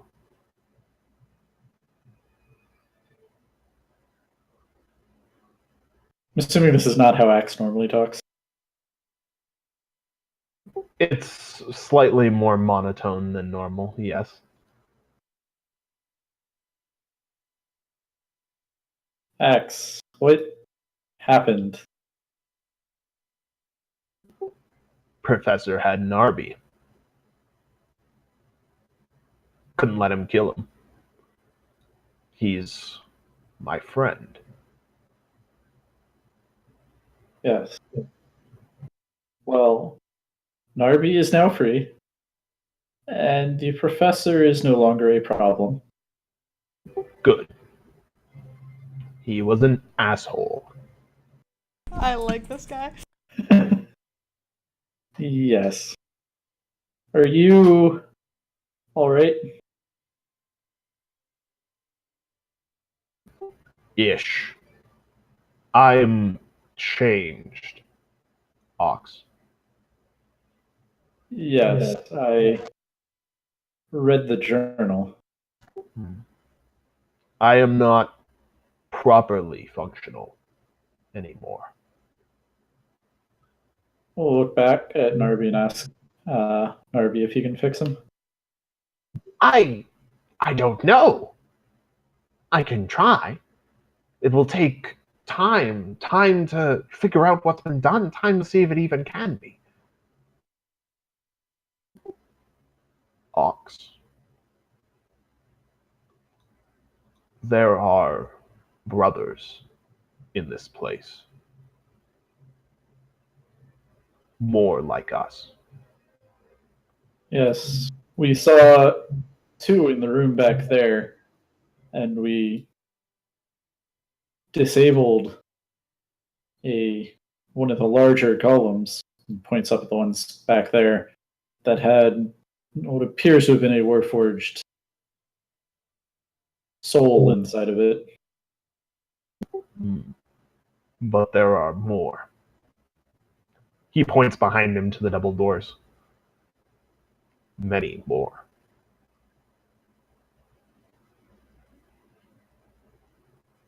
Take them to the gnomes. They will care for them.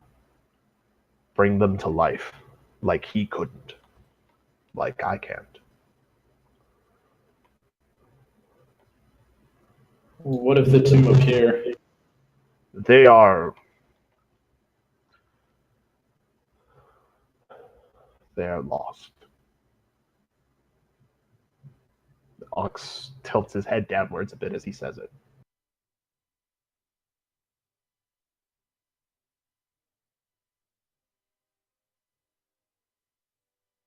Are their brains still intact?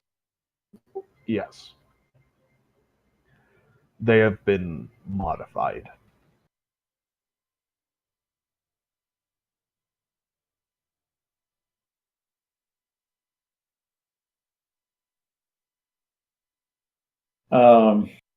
Do I think I can pull out their brains without activating the golem? Yeah. I'm going to do that for both of them. All right.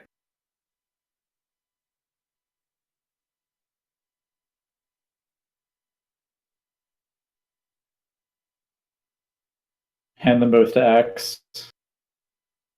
Tell him and Narby to go take a look at the two Warforged behind us, take care of the brains, have Narby see what he can do for those Warforged and Axe, and we're going to have to press on. Axe. Ox.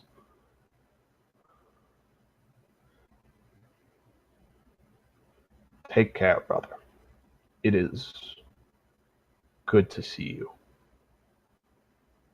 Yes, it is good to see you as well.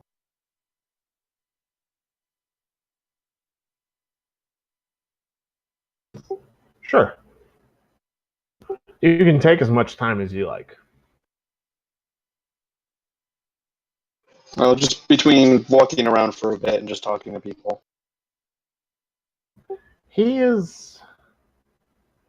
Axe has never been of too many words. But I will try to help him.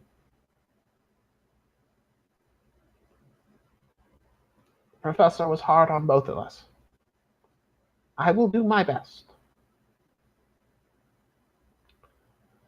If there are more of you, as he says, Ox, I ask that you do your best. Yes.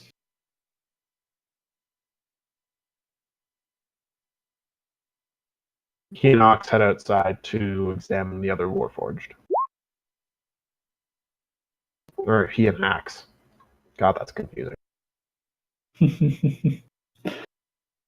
All right. Open up this door as well. All right.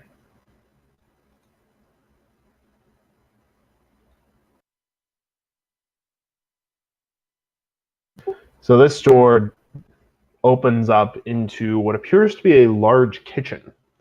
There's a kitchen in the corner, and mostly it's just empty room. You get the feeling that normally something would be stashed here, but it's out on display for the moment. There are some more hand robots floating around, crawling on things, and a couple of automata bustling back and forth in the kitchen as well.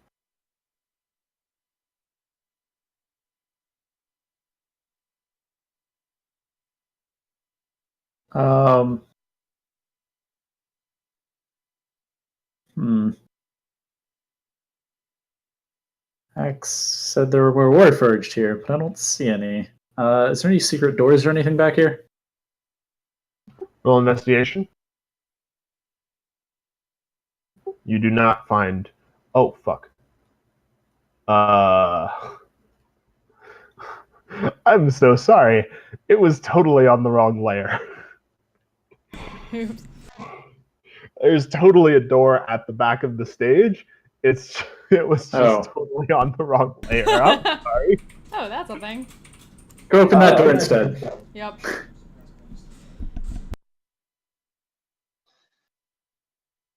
Not that we wouldn't have checked the kitchen to make sure there wasn't anybody there. Well, I think that's where our See if you had any wine just to drink. giant golem friend was from before. Actually, can I do that? Just a little bit beforehand while people are looking in there really quick. Hanks grabs a bottle of wine, pours herself some, and then follows people. Oh, Jesus. That's a lot more for me. Yeah, you step out into the area behind the stage where Axe told you there were some of your brothers.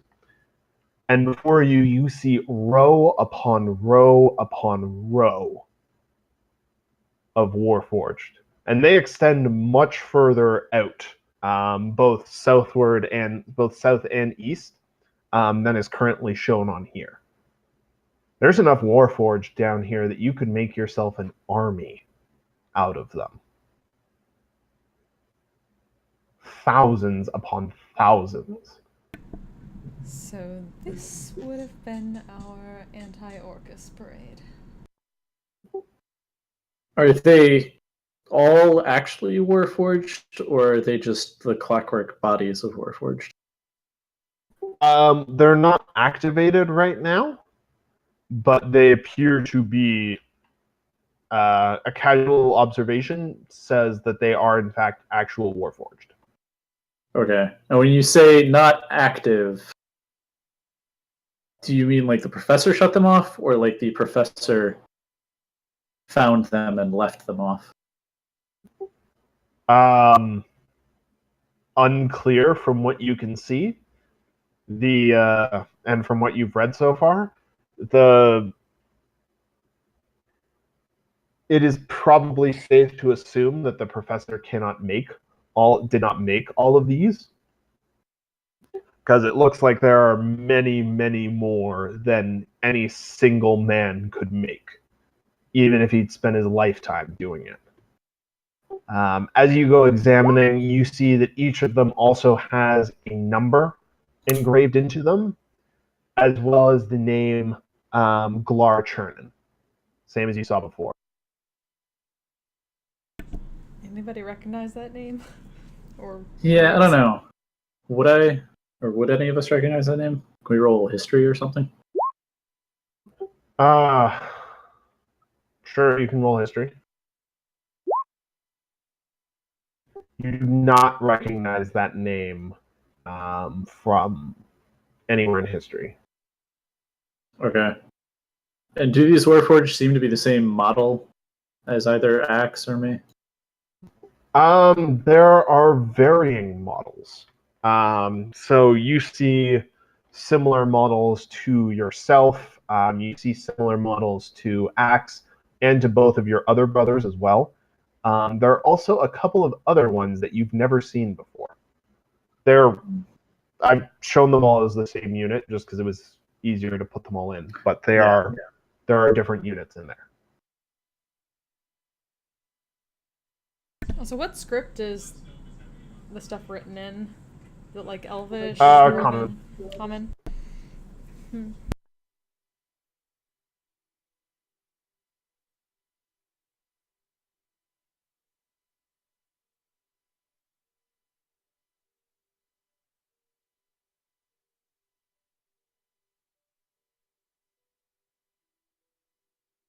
Yeah, Adriel asked if they're alive.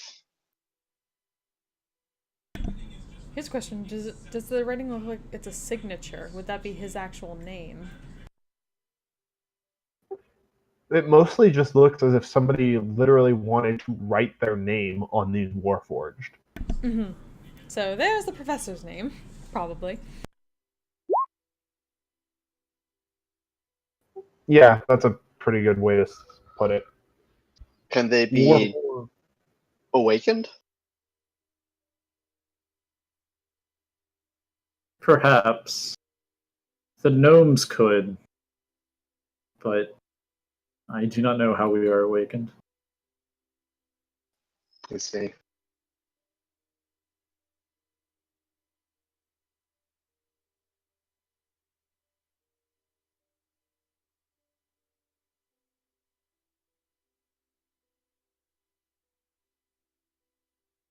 And this many Warforged.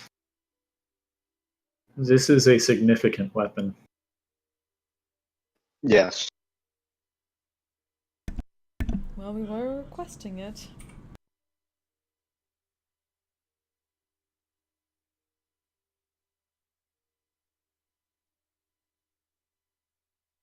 I'm honestly not that surprised.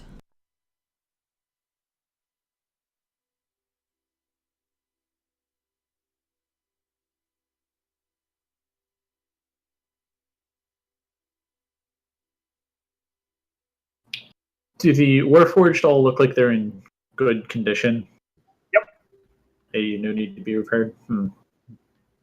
They look pretty similar to how you and your brothers would have looked when you were in stasis. Okay. Well, the gnomes had to repair us before they brought us back online. Right, but part of that's also just bringing you back online in the first place. These guys are dormant, just ready to, in theory, ready to be reawoken. And Ox doesn't know how to do that. No.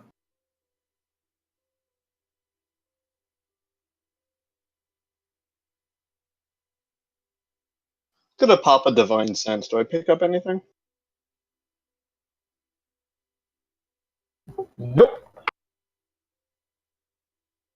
This many Warforged aren't going to fit in a bag of holding. No. I think it would be better to bring trustworthy gnomes here.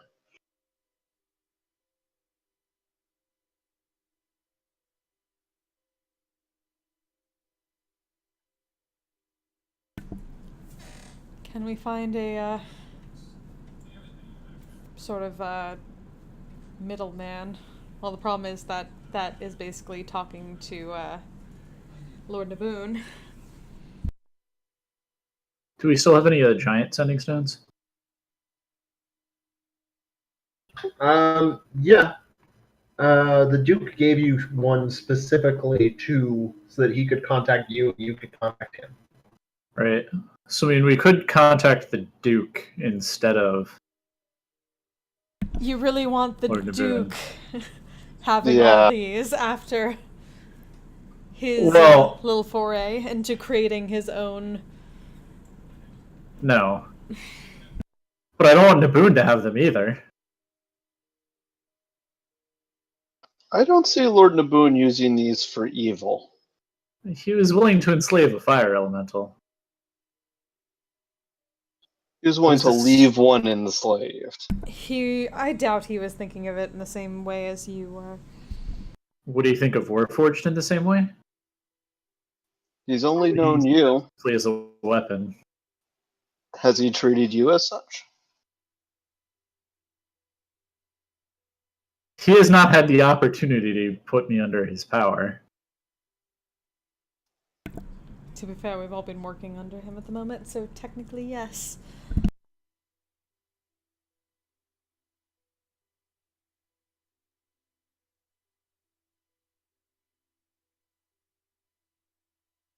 But even if he were here, he couldn't do anything with these without gnomes in the first place, right? Perhaps. I think it would be better than explaining the situation to either him or the Duke. It would just be to have them pass along an encrypted message. Or... Do you know how to write encrypted messages? We have a gnome with us. I'm pretty sure Narby can. Let's find out. Where's Narb Yep. now? Head back into the main room, I guess.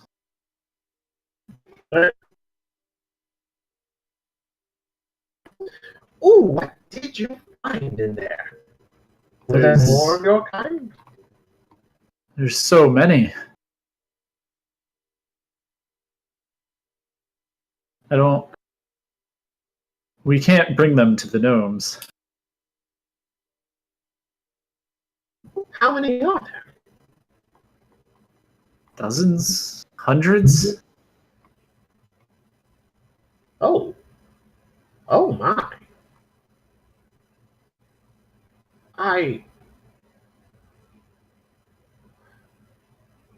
Do we want to reactivate them? I don't know.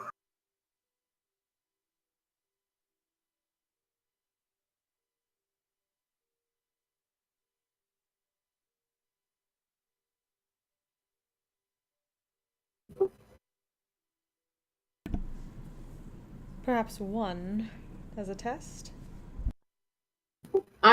Yes.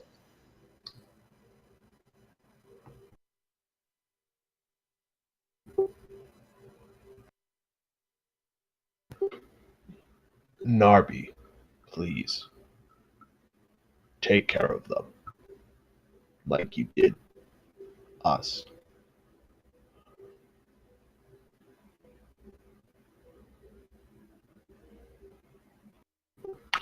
I will look. I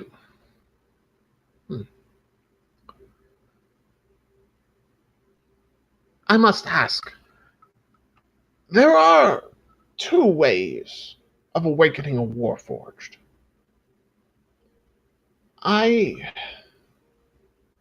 One is the fast way. The way in which they were, I suppose, intended to be used. If you wake a Warforged up quickly, you can, if you want to, you can cast some spells, cast a couple of spells, and it will awake. It will flush all of its memory, and prepare it to fight. It's how you all were, I suppose, intended to be used in the past.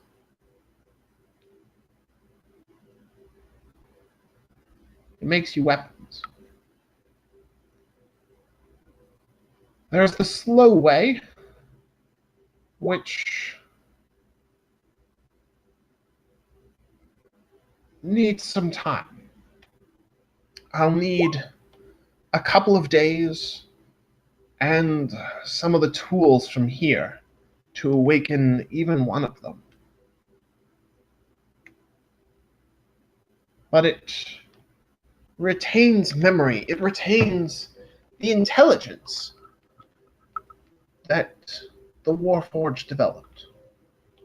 The beautiful minds that blossomed are kept intact.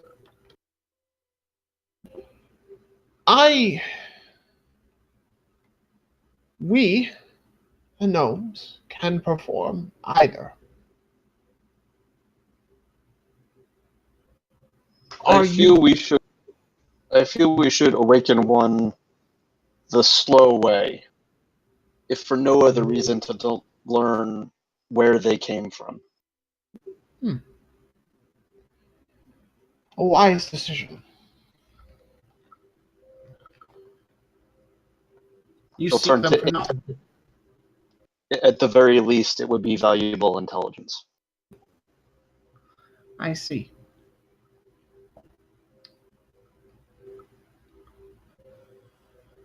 Very well.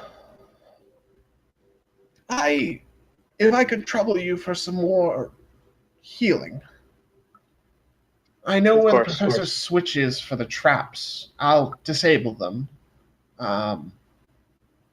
And let the rest of allow you to move around. I'll get to work on assembling what I need. It'll take me probably 3 days to raise one. Do you have any means to contact the other gnomes? Not easily. I fear our axe is a bit too damaged to go.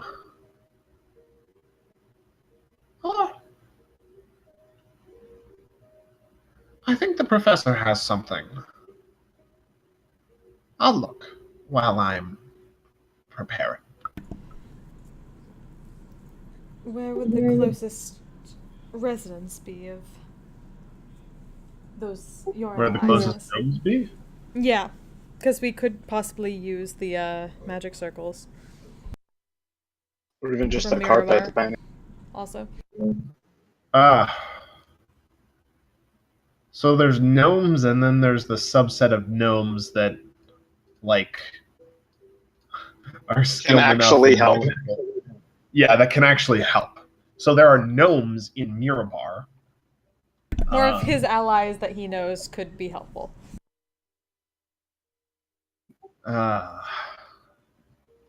Let's see.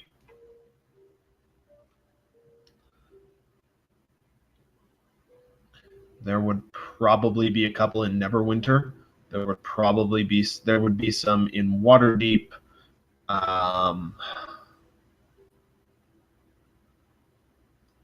There's a bunch of gnomes in Daggerford to the south, which is to the south of Waterdeep.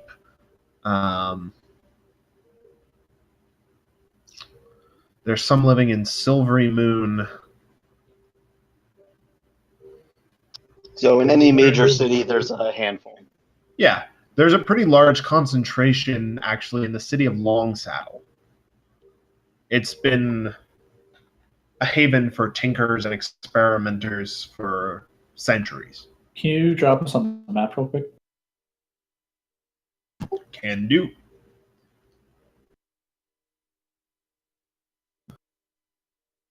Yeah, so Mirabar has some, Silvery Moon has some, Neverwinter and Waterdeep and Daggerford have some.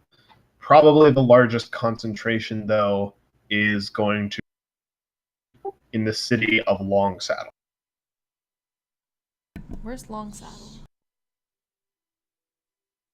which I have just pinged on for all of you. It's Oh. not too bad. Wait. No, that's not the same.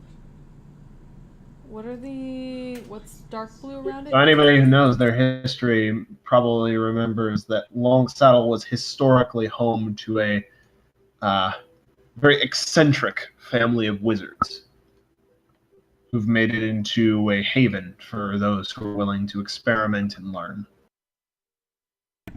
Remind me why it has a dark blue thing around it? That's literally what I put around it just to remind you guys. Oh, that's just for that. It's been there for about a minute total.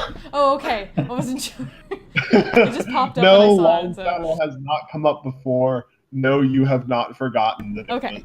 You've not forgotten about something there. So the closest thing to it would probably be Yartar.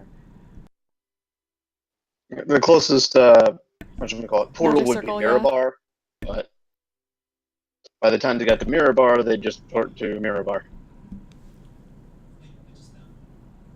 But yeah, a little over a week, depending on how long it takes for them to get their stuff together. But about 4 days down, 4 days back. Yeah. Maybe 5. Hmm. In other words, it's not crazy for us to say we should go pick them up and bring them back here. Or at least go down there and convince them to come up here. Does Narvi know the gnomes in Long Saddle personally? He can think of one in particular that he knows, who he's pretty sure is in Long Saddle. Oh yes, my good friend Sparkle Gem. He's down there. So what I'm thinking is we might be able to have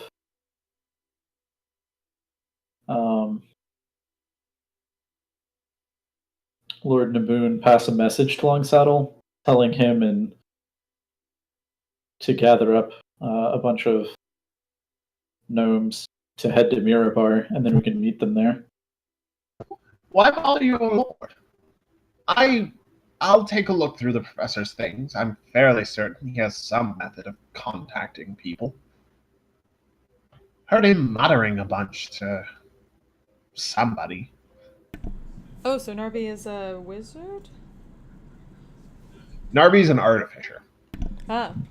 I was curious whether he would be able to read or understand the spell book. Oh, he can take a look. He's pretty he's dabbled in magic for a while. She could pass it over in case it's helpful. Okay.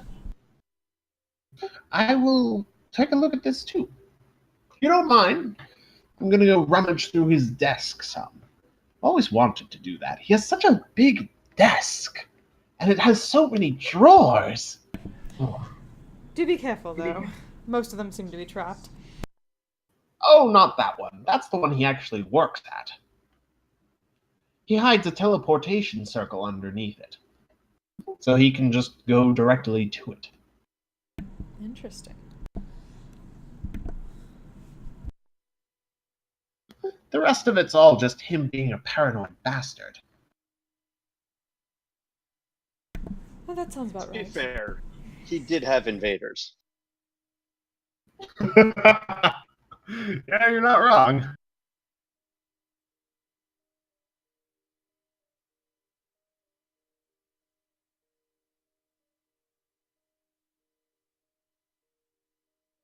I don't think you guys are part of any shadowy organization, though. Which is also It's not interesting. shadowy. What shadowy organization was he speaking of? Because that's... Well, he was paranoid, but... Again, it doesn't mean Also, someone's there not are out to get shadowy you. organizations that could have come after him. So I could see the Zens and pissing off the Zens, or the Harpers getting wind of what he was doing and coming Just after him. because you're paranoid doesn't mean they're not out to get you. That's the other side. But then again, he was vivisecting people, so that tends to catch up to you. Indeed.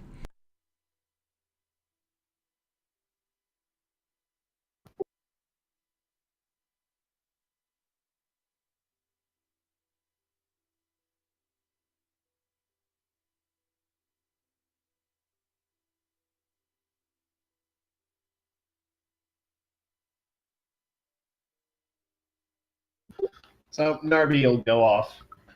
You hear some sounds of hammering and clanking, and occasionally once even a cat yowling from the professor's lab. But eventually he comes out. I found this rod that I believe I can use to contact Sparkle Gem and the others. Excellent. Wonderful. Out of character, wand of sending. Basically.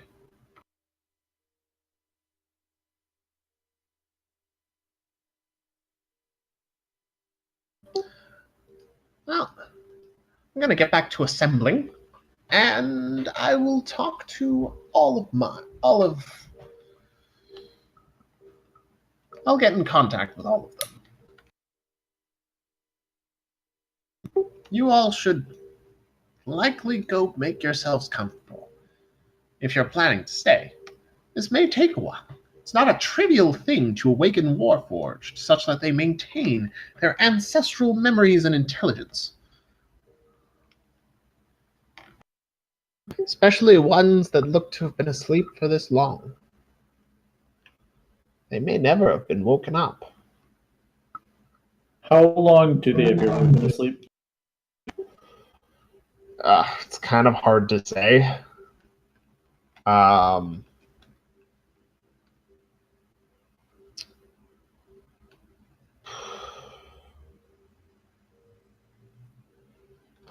Sorry, I'm trying to run like some Forgotten Realms history.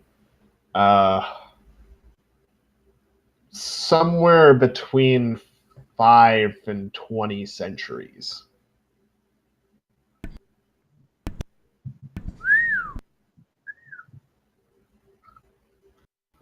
Yeah, Warforged haven't been built regularly in the realms for a long time. Yeah, that probably puts them at older than me, though.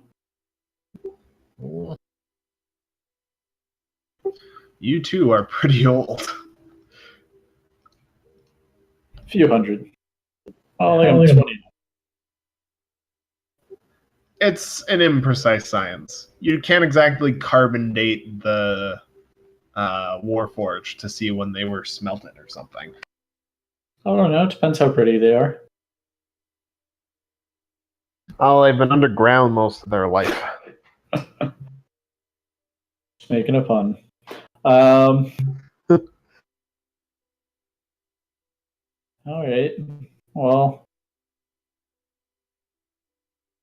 are we going to wait around, or do we consider the giant business more pressing? I think at this point we do honestly need to contact Lord Naboon and talk to him, because he's going to be wondering what's up. And then we still need to decide which giant lord we want to go deal with in order to get a conch. Yes. So that we can even go to the Storm King court. I mean, wouldn't the Duke be best? There's logic to that. We do already have an inn. I mean, I suppose we might have a slight in with the Frost Giants just because we overthrew their bit of a coup, but not by much.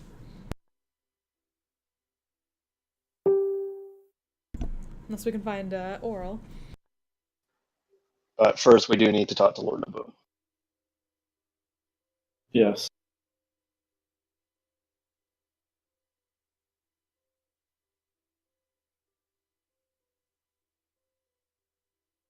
I'm going to call up Lord Naboon. Is that the next course of action? Find a bottle of wine and then do it. All right. So, call him up. It's been ages since I've heard from you. I gave you the sending stone. I would appreciate you calling back a little bit sooner. more often. Our apologies, Apologies, my Your lord. Lordship. It's been quite a busy few weeks. I would hope so. What have you been up to? Well, we did end up finding the oracle and getting some more information. We were able to locate. Let's see. When did we last talk to him? That was Right after, basically, the thing with the fire giants. The Duke, right? Yeah. so we were Yeah. on our way to The Eye of the the All. All-Father. So we would probably start with we managed to get to the Eye of the All-Father, and we're able to ask it 12.5 questions. Oh, there's Oh. more going on than we expected. Yeah. Do tell. Then Do tell. I'll get into that. Like, okay, the issue with the giants is the storm giant court has been infiltrated by a dragon. In order to deal with that, we need to deal with the people the dragon has corrupted. And we ended And up to do running into that bloody dragon. Blah blah blah. And we know the dragon's there because it was at the Eye of the All-Father. It's not dead, but Poor we're not Harshnag. dead either. Yeah, we only lost one ally. Harshnag's dead. Yes. Shame. He was a stalwart ally. Indeed. And then I'll probably get into the tower a little bit. Like, on the way, we found this tower, and we thought this guy might be able to help us because Automata would be good against the Evermore, but it turns out he's a crazy evil psychopath. So we dealt with it. So he's been dealt with. He had kidnapped some gnomes who think they might be able to piece together something useful from this. They're working on it now, but it's too early for them to even say whether or not they can do anything with this, with the leftovers. All right. Out of character, do you tell him the stuff that you heard about the disciples and everything?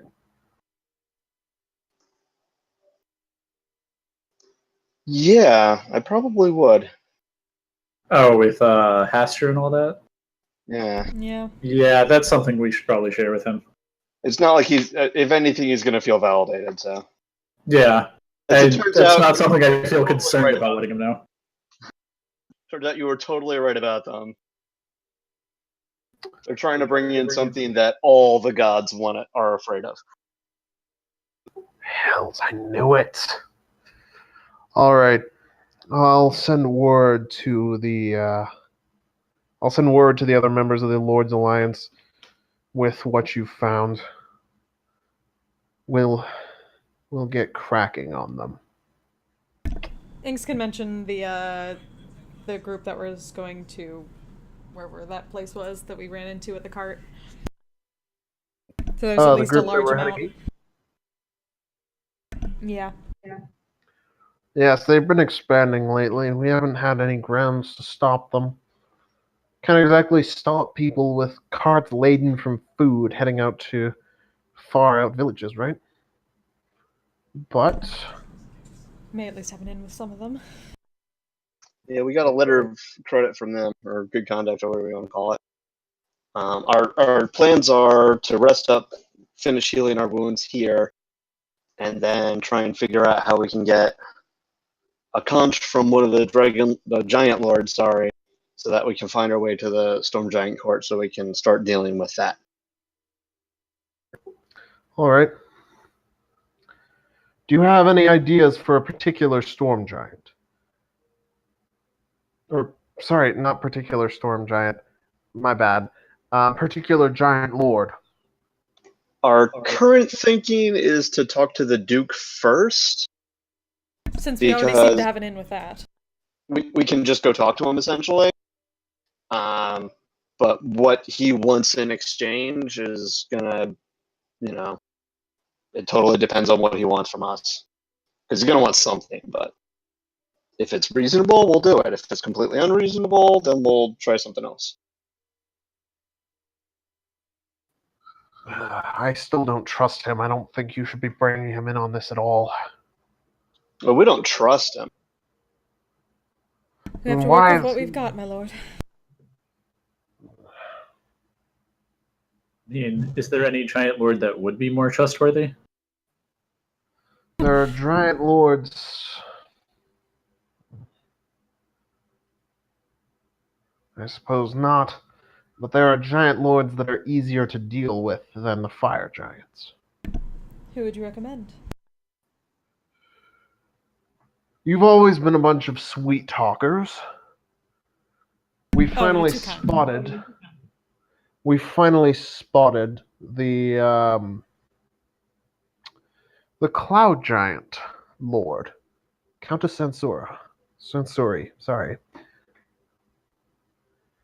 She and her floating tower are hovering above the edges of the Evermoors. Hmm. What little we've been able to discover about where she is, that she's having some sort of party. There have been multiple other towers sighted floating around as well, in orbit around hers.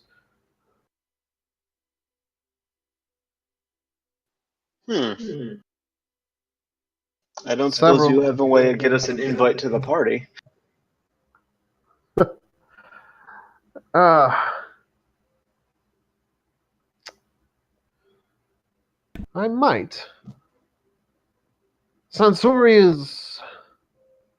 A friend of mine tells me that Sansori is looking to find a cache of old dragon treasure that she believes will give her the edge in the race to the top of the ordning.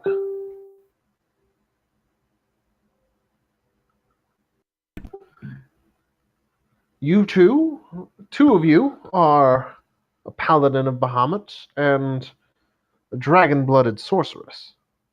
That gives you credibility if you were to claim that you knew something of it. Question is, can we know something of it? I've looked into it. I suspect that the treasure is buried somewhere in the desert. Out past. Sorry, what's the name of it? Out past A Score. In the Anarok Desert.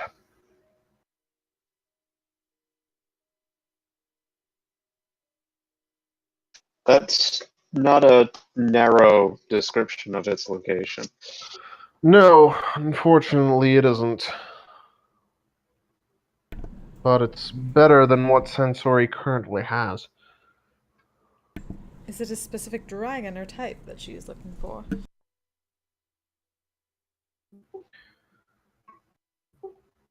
She's looking for some old blue dragon treasure, I believe. Is that not the same type as our new enemy? Yes.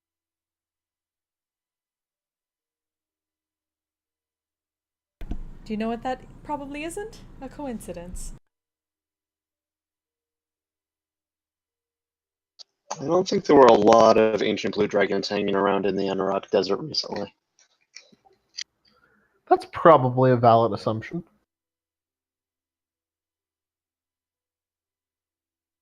Goodness, Giant and Dragon politics gets very complicated, but somehow very simple.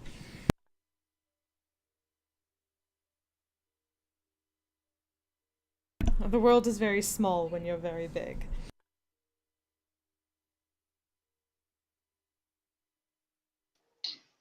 We should look into that.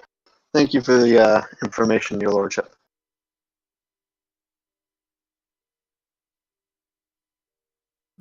No problem. If you can't get into the party or don't wish to, I believe I've provided you with the locations of all the other lords. So, you're welcome to make an attempt at any of them. might help your case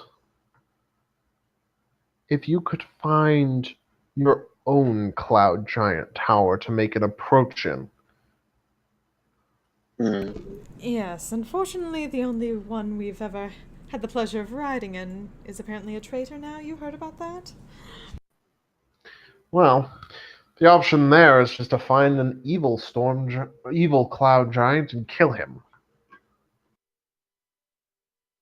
Or any cloud giant. Not feeling particularly charitable these days. Still, when you employ paladins, you have to worry about these sorts of things. This is true.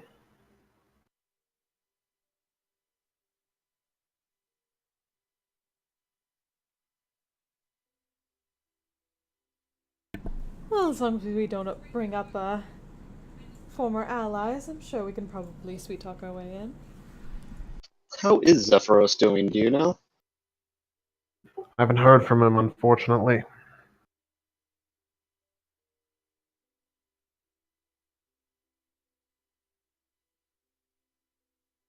We've gotten quite the reputation. He does. A very interesting story behind that one. Really? Yes. Unfortunately, it's not mine to tell. Just pouts at that, even though you can't see it.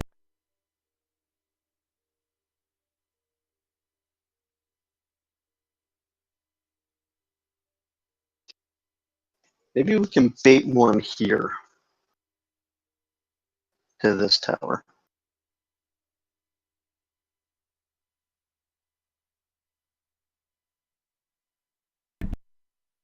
Do you honestly wish to cause trouble here when they're trying to That's awaken a true. bunch of Warforged? How else are we gonna find one? We could just go to Sansuri and try to make our case.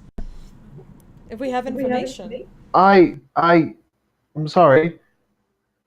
I'm Oh, Agaron, yes, we probably should have explained. Oh, my father happens to be a evil cloud giant. Inks just like slowly turns over to him and And just he was looking to kill slowly his father anyway, smiles. right? Like slowly, like wry smirk. He like does you. in fact have a tower. He is in fact evil. I'm very happy to kill him. I am so glad you came to join us. If that's not Providence, I don't know what is. How do we trick him to be where we want him to be? Have Agaron send him a message. Did we kind of explain in the course of things about Igaron? Yeah, you could. Probably. Yeah. Probably would have covered it with all of the other Oracle stuff. Mm-hmm. Yeah. Oh, But this would we work have a perfectly. wand of sending. Agaron could send his father a message. His father will probably come by just to kill Agaron again.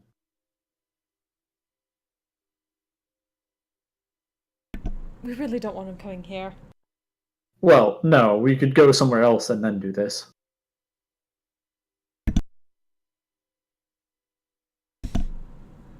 We know where he is. Let's just go to him.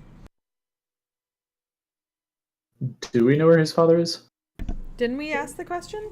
Yes. Oh, yeah, we probably The did. response was his shadow falls on Parnast. Oh, we didn't exactly know where that was. Does Lord Naboon know? Parnast.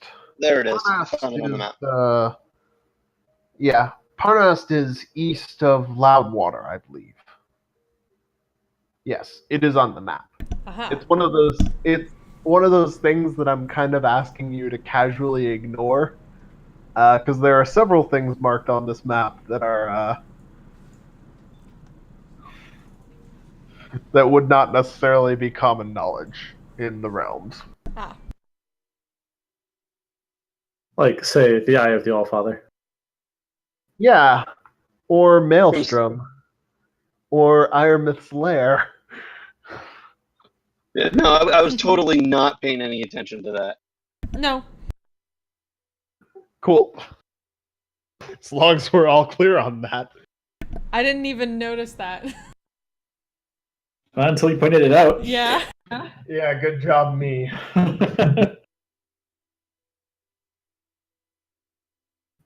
But yeah, there are several things on this map that aren't necessary, that are kind of important to the story, but would not be on your standard map of the realms. Like the village of Fandolin. Exactly. Right. Well, kind of regardless of how else we want to approach this, I think we want to do the Parnas thing first anyway. Yes. That is fair.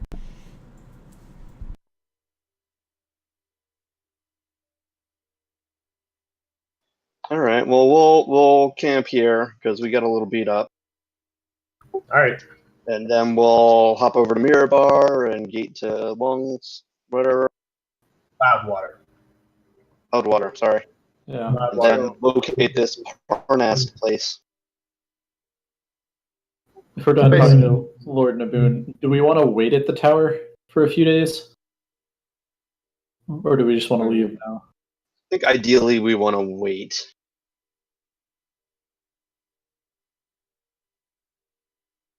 See if we can figure out what's up with the But if we stuff the professor left behind.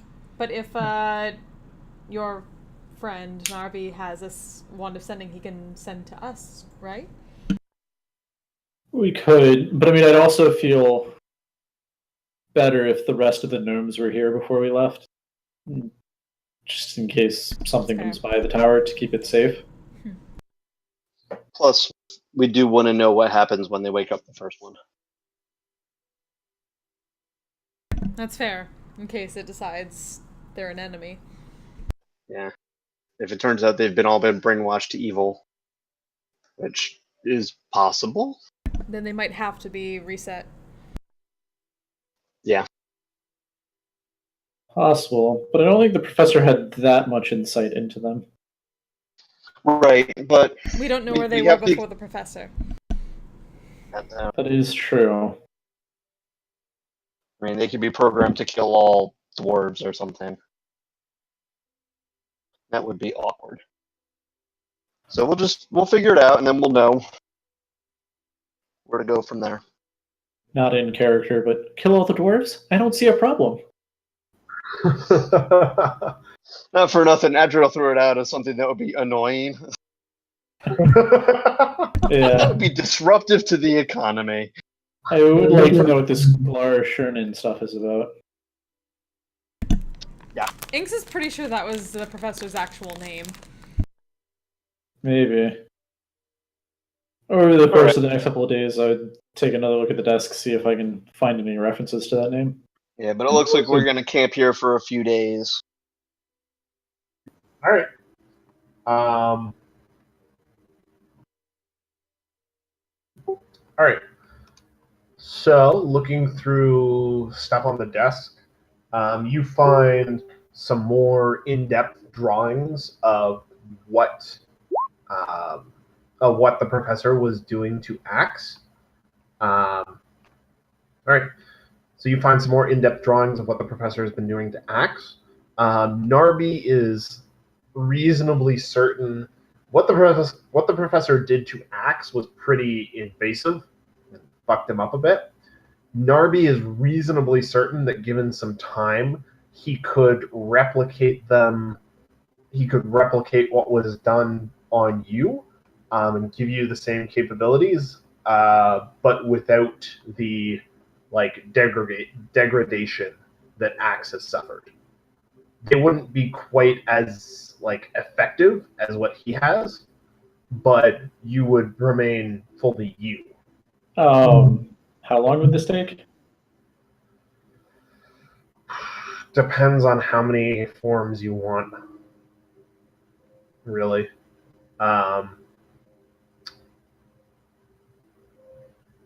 2 forms, maybe a day. Maybe, no, not a day. 2 forms, maybe 4 days. 3, call it a week. All 4, call it a week and a half. Well, we have to wait about 4 days anyway, so. All right.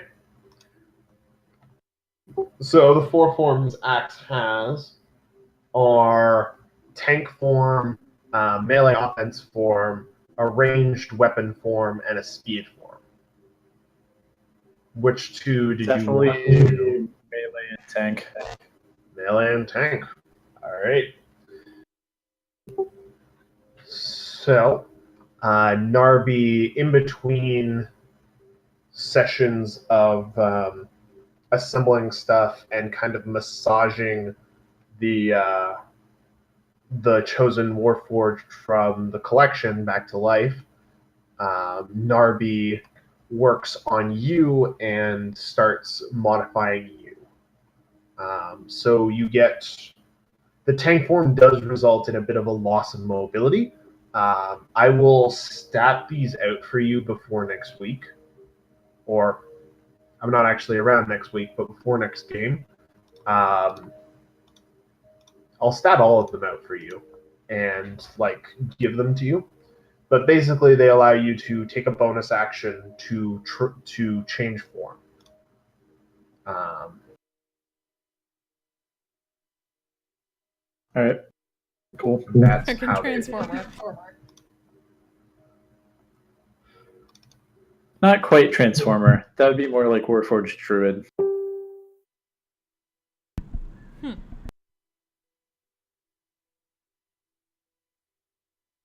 I mean, you do have all those nature facts. I mean, I am considering multiclassing out of Monk after we hit level 11, because that's the point where I get what I was really looking for. So maybe. At level 11, I get the ability to shrug off killing blows for the expense of a single key point. Nice.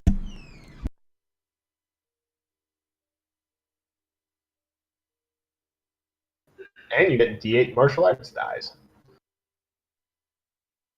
Also nice. Also nice. So that's the transforming thing. You find other experiments. So the professor was looking to do some experiments regarding transferal of information, which is what the deal with the antenna and the writing Warforged was.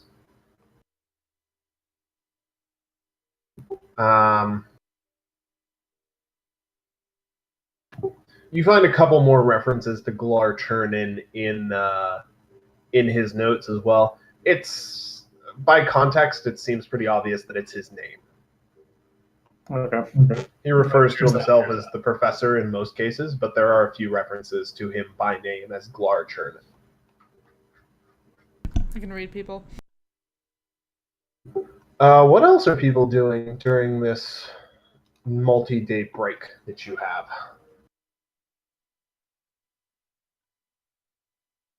We should probably try and kind of set up a basic plan for once, for number 1, dealing with Igaron's father, and then how do we how do we get into that party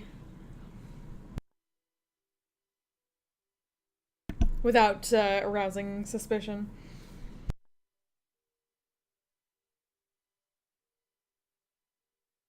Okay.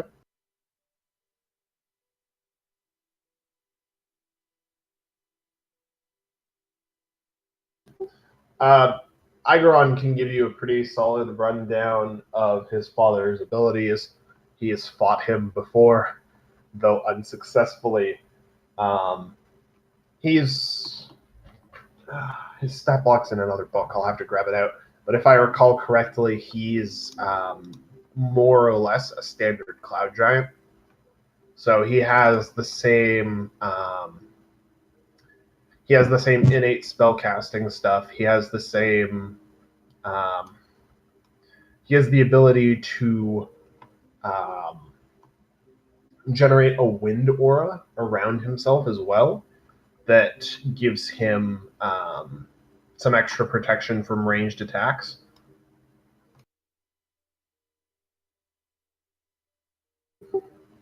He also has a very annoying tendency, to literally pick up and throw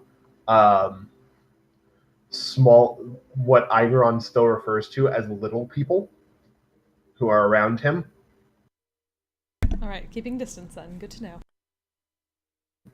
Yeah.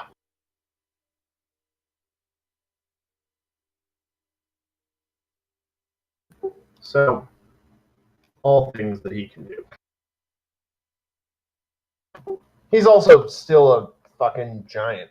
He still hits things pretty hard as well.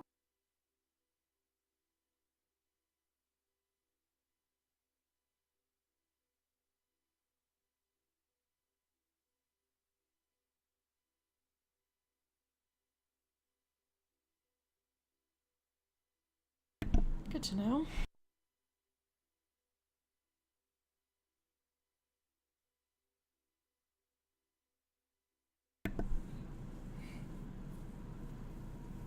Doesn't seem like any Zephyros though, so fuck him.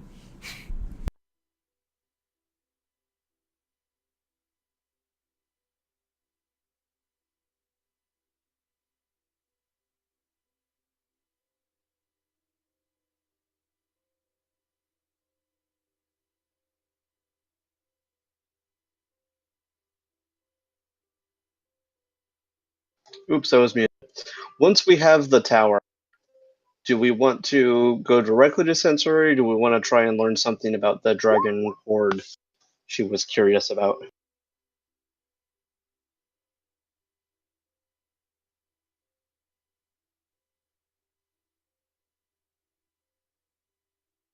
Well, I mean, is there even anything we can learn about the Dragon Horde other than that maybe it's in the desert?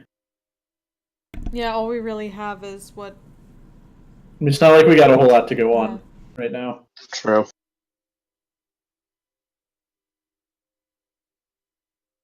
I am curious about it, though. The other question is, well, I mean, I'm not sure if we can sweet talk if we killed a cloud giant and snuck in and crashed our party. What's So at that point, is it Ageron stealing? standing among the cloud giants? Oh, he's AFK? Their traditional way of measuring power is wealth, if I remember correctly. That is correct. He is also So- a orc right now. Yes. It's worth noting, cloud giant, like flying cloud giant towers, are actually extremely rare. Generally, only the wealthiest cloud giants have them. And once his father dies, that tower is Ageron's. Or will be. Yeah. So whatever standing his father has falls to Igeron once he's dead. Right. And that's pretty solid standing. So if we can get around the whole orc thing, then I think we're pretty good just with that. Possibilities of finding anything out about the dragon treasure is just icing on the cake. I suppose in that case, we're basically emissaries of Igeron in that case, and that we came to help with the Countess's plan. Something like that.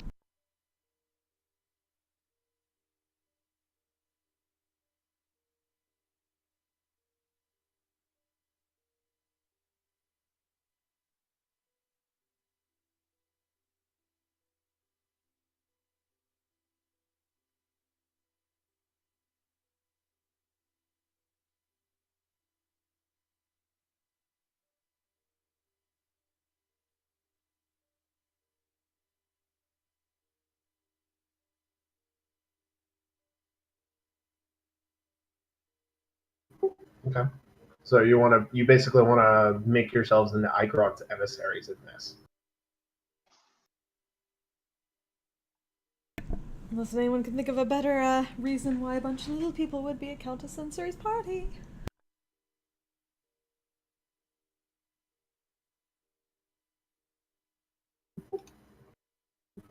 That seems fine to me.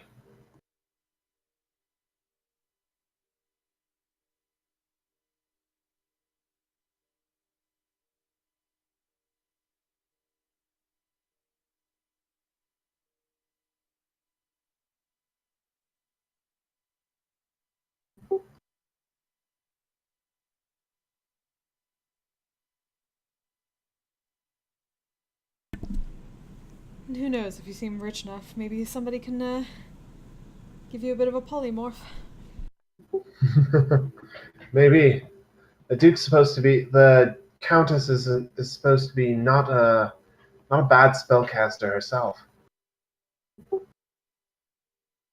There we go, everyone helps each other, it'd be great. Exactly.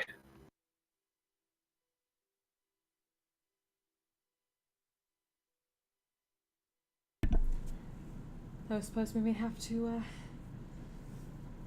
consider weighing options.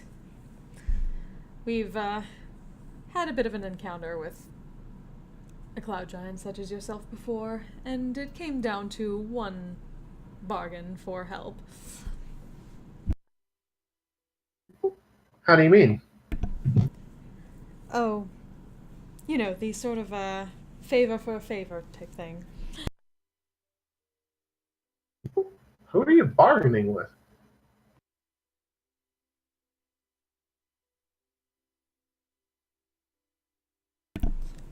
Well, I assume he was kind of there while we were talking to Lord Naboon, so the name came up, so she just... I'm sure he's overheard Oh, us yeah. mentioning Zephyros. Yeah. Oh, you bargained with him? Do you know him? All the cloud giants know him. He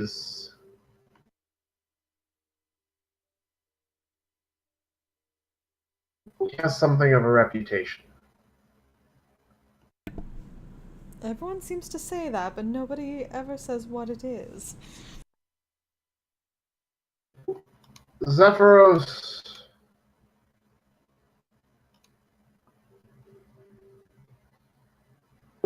has a complicated story behind him.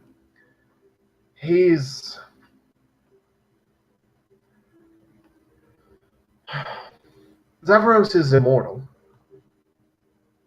Is the important thing to know here.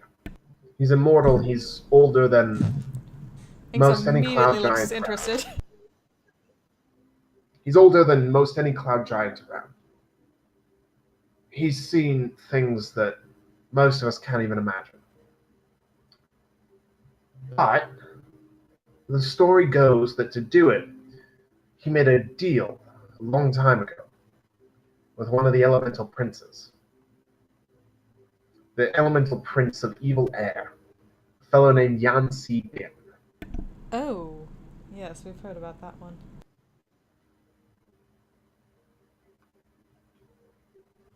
Most of the other giants nowadays don't take kindly to that.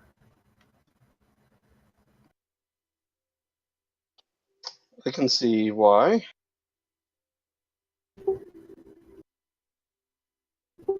There's some question about where his loyalties lie and why he wanted to be immortal so bad in the first place. There's a lot of questions around Zephyros. Nobody's really quite sure. Most of us don't even know how old he really is. Wait, out of character, I'm trying to remember back.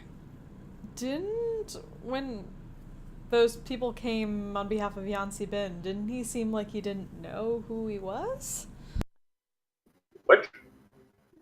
I'm trying to remember, like, back to that first bit of the campaign, like, a group of people gave Zephyros a note from Yancy Bin, right? Trying to get his help on something, yeah. but he seemed to not quite know. Yep. Or was it just like he didn't know, or we didn't know? you guys didn't know. If I recall correctly, Zephyros should have known who they were. You guys didn't know who he was, who Yancy Bin was. Zephyros may also just have been lying. That's fair. He does that sometimes. Yeah, that sounds about right. So it's just that sneaky bastard. Admirable, but sneaky bastard. So, that's Zephyros' story. I don't quite trust him. There's too much I don't know, and there's too much not giant in him. Honestly. Certainly interesting to know. Not an unreasonable point of view. But to be fair, without his help, we wouldn't be here right now, because we wouldn't know what the bloody hell is Right. going on with the giants. Zephyros ain't necessarily bad, just untrustworthy most of the time. Anyone worth their salt is a little bit untrustworthy. Keeps people out of your back.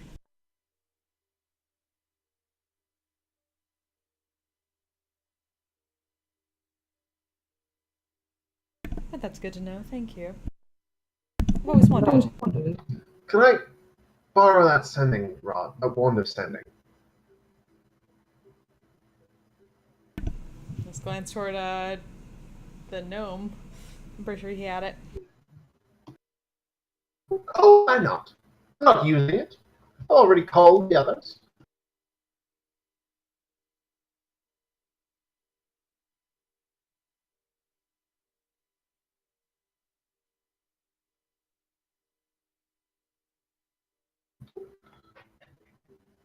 Thanks. I'm gonna make a call.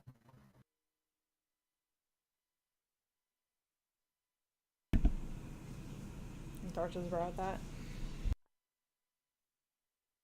Sorry? Was this something they talked about, or No.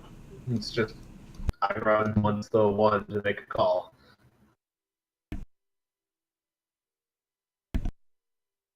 alright, slightly curious by this, but so far so good.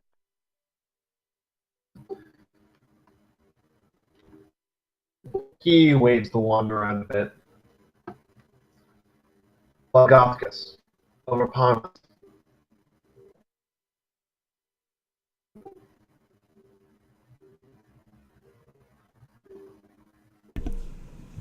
Didn't we say we should probably go to him instead of having him come to us? I'm not going to tell him where we are. I just want him to feel a bit afraid. Thanks a pause for a moment and smirk at that and give a nod.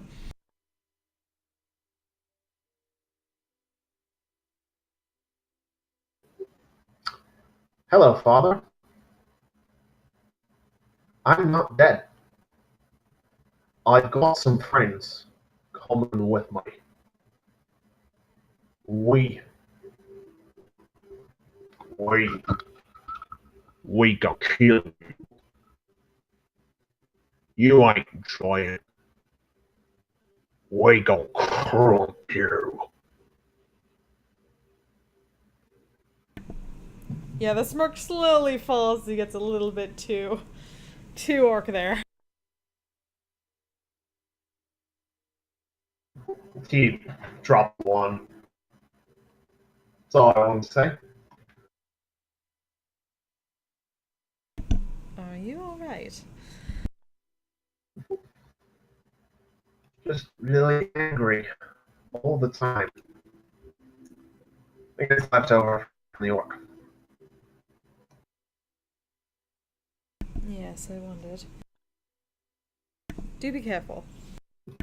I'll We try. would prefer being in the company of a cloud giant than an orc, if you understand. I do. I really do. Good. Alright. What are other people doing during the break?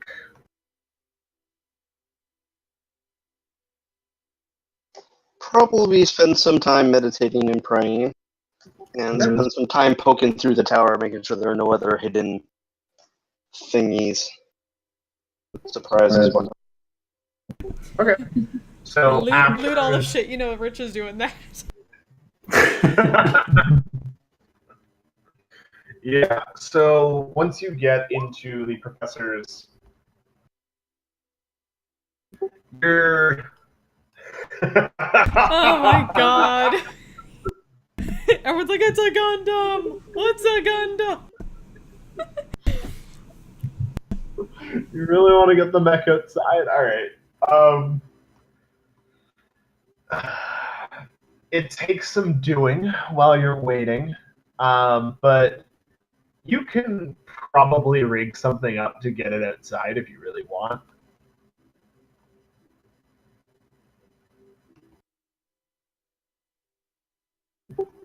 You could rig up like some sort of pulley system. You'd have to expand the ladder hole a bit to get the mech out.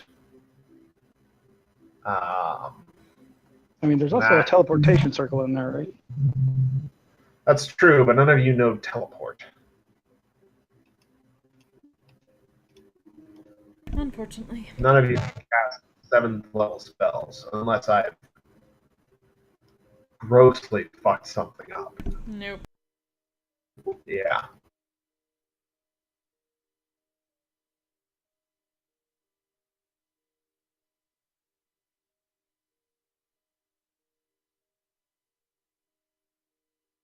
I think some of us could technically pull it off with a scroll, but that's it.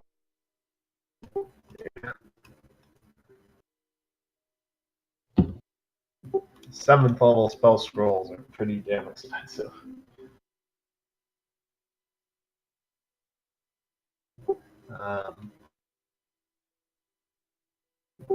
But yeah, actually, you have to clear.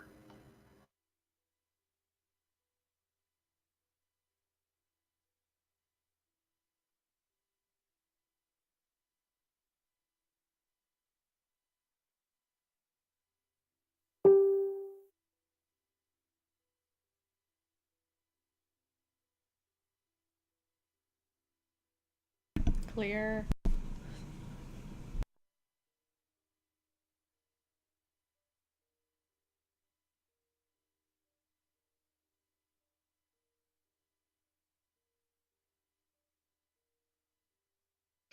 Are you still with us? I was gonna ask. I think he died. No.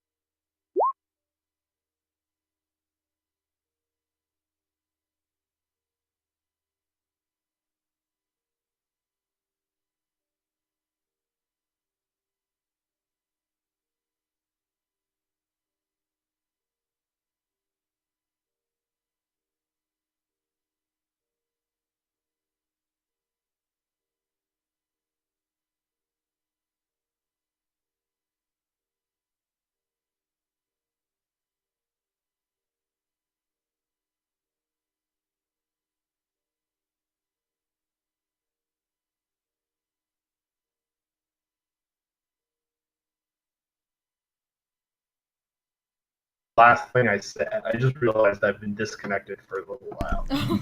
I just heard clear and then nothing. Yeah. Okay.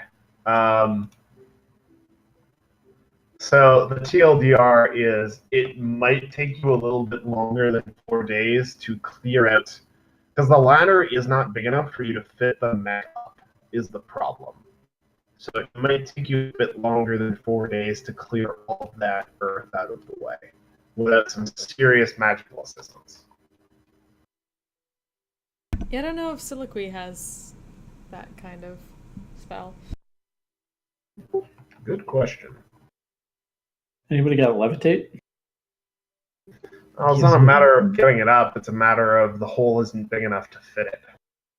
I feel like That's what she this said. mech can fix that problem. I mean, that giant golem got out. That's true. The golem is large sized, though, I believe. If I remember correctly. If Roll20 can stop lagging and let me go check.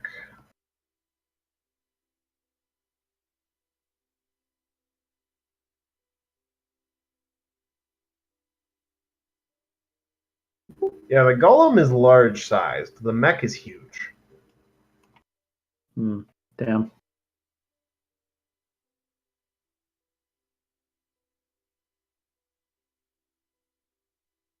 Unfortunately. So, I mean, given sufficient spell assistance, you probably could.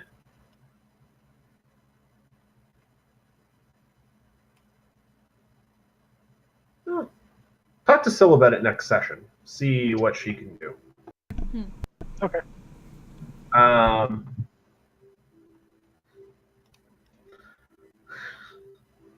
Yeah, talk to her about it. Anything else people want to do over the next 4 days of time?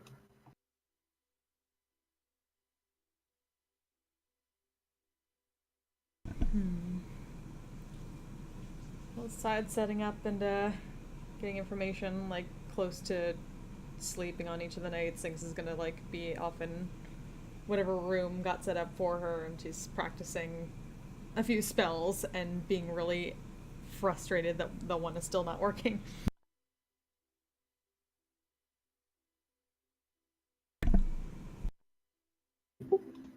Okay.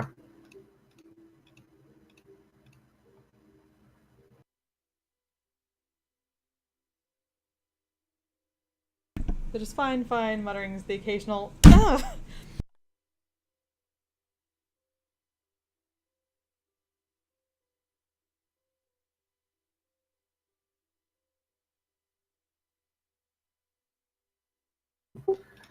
All right. So alter self still is not working.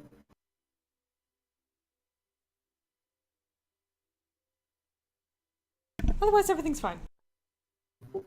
Yeah, of course. Totally fine.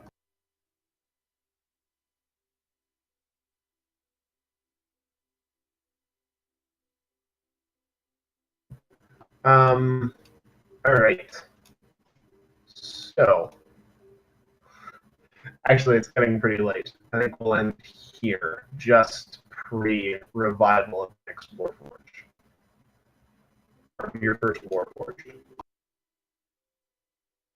All right. Oh, I should mention one quick thing. I had the material to make armor. Oh no, no one here is going to be able to help. Never mind. Okay.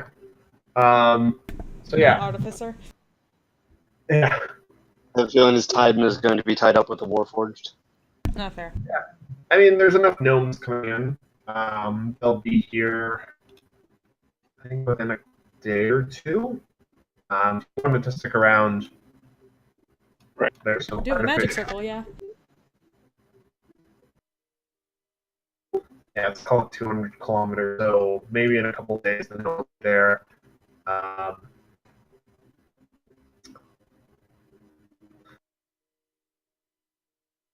Right. Okay.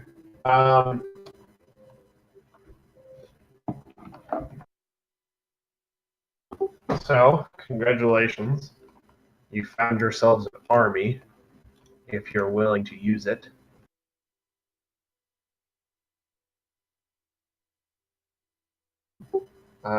I look forward to seeing what you do. Yep. Cool. Death to the humans. Get back in the fucking robot, Shinji. Yeah. So I will not be around. Is it next week? Oh no, I'll be around next week. I won't be around the week after that. Sorry, my bad. So I will stat those the transformation stuff for you send it to you probably sometime this weekend. All right. Delvar, Cool. just so you know what you're getting into. And as for the rest of you guys, any questions, comments, concerns, anything?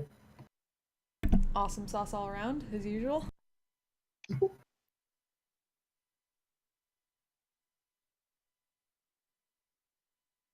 What did we have for? Oh, of course, the last one was Syl. Nomination-wise. Oh, I think Syl had it last time. Yeah.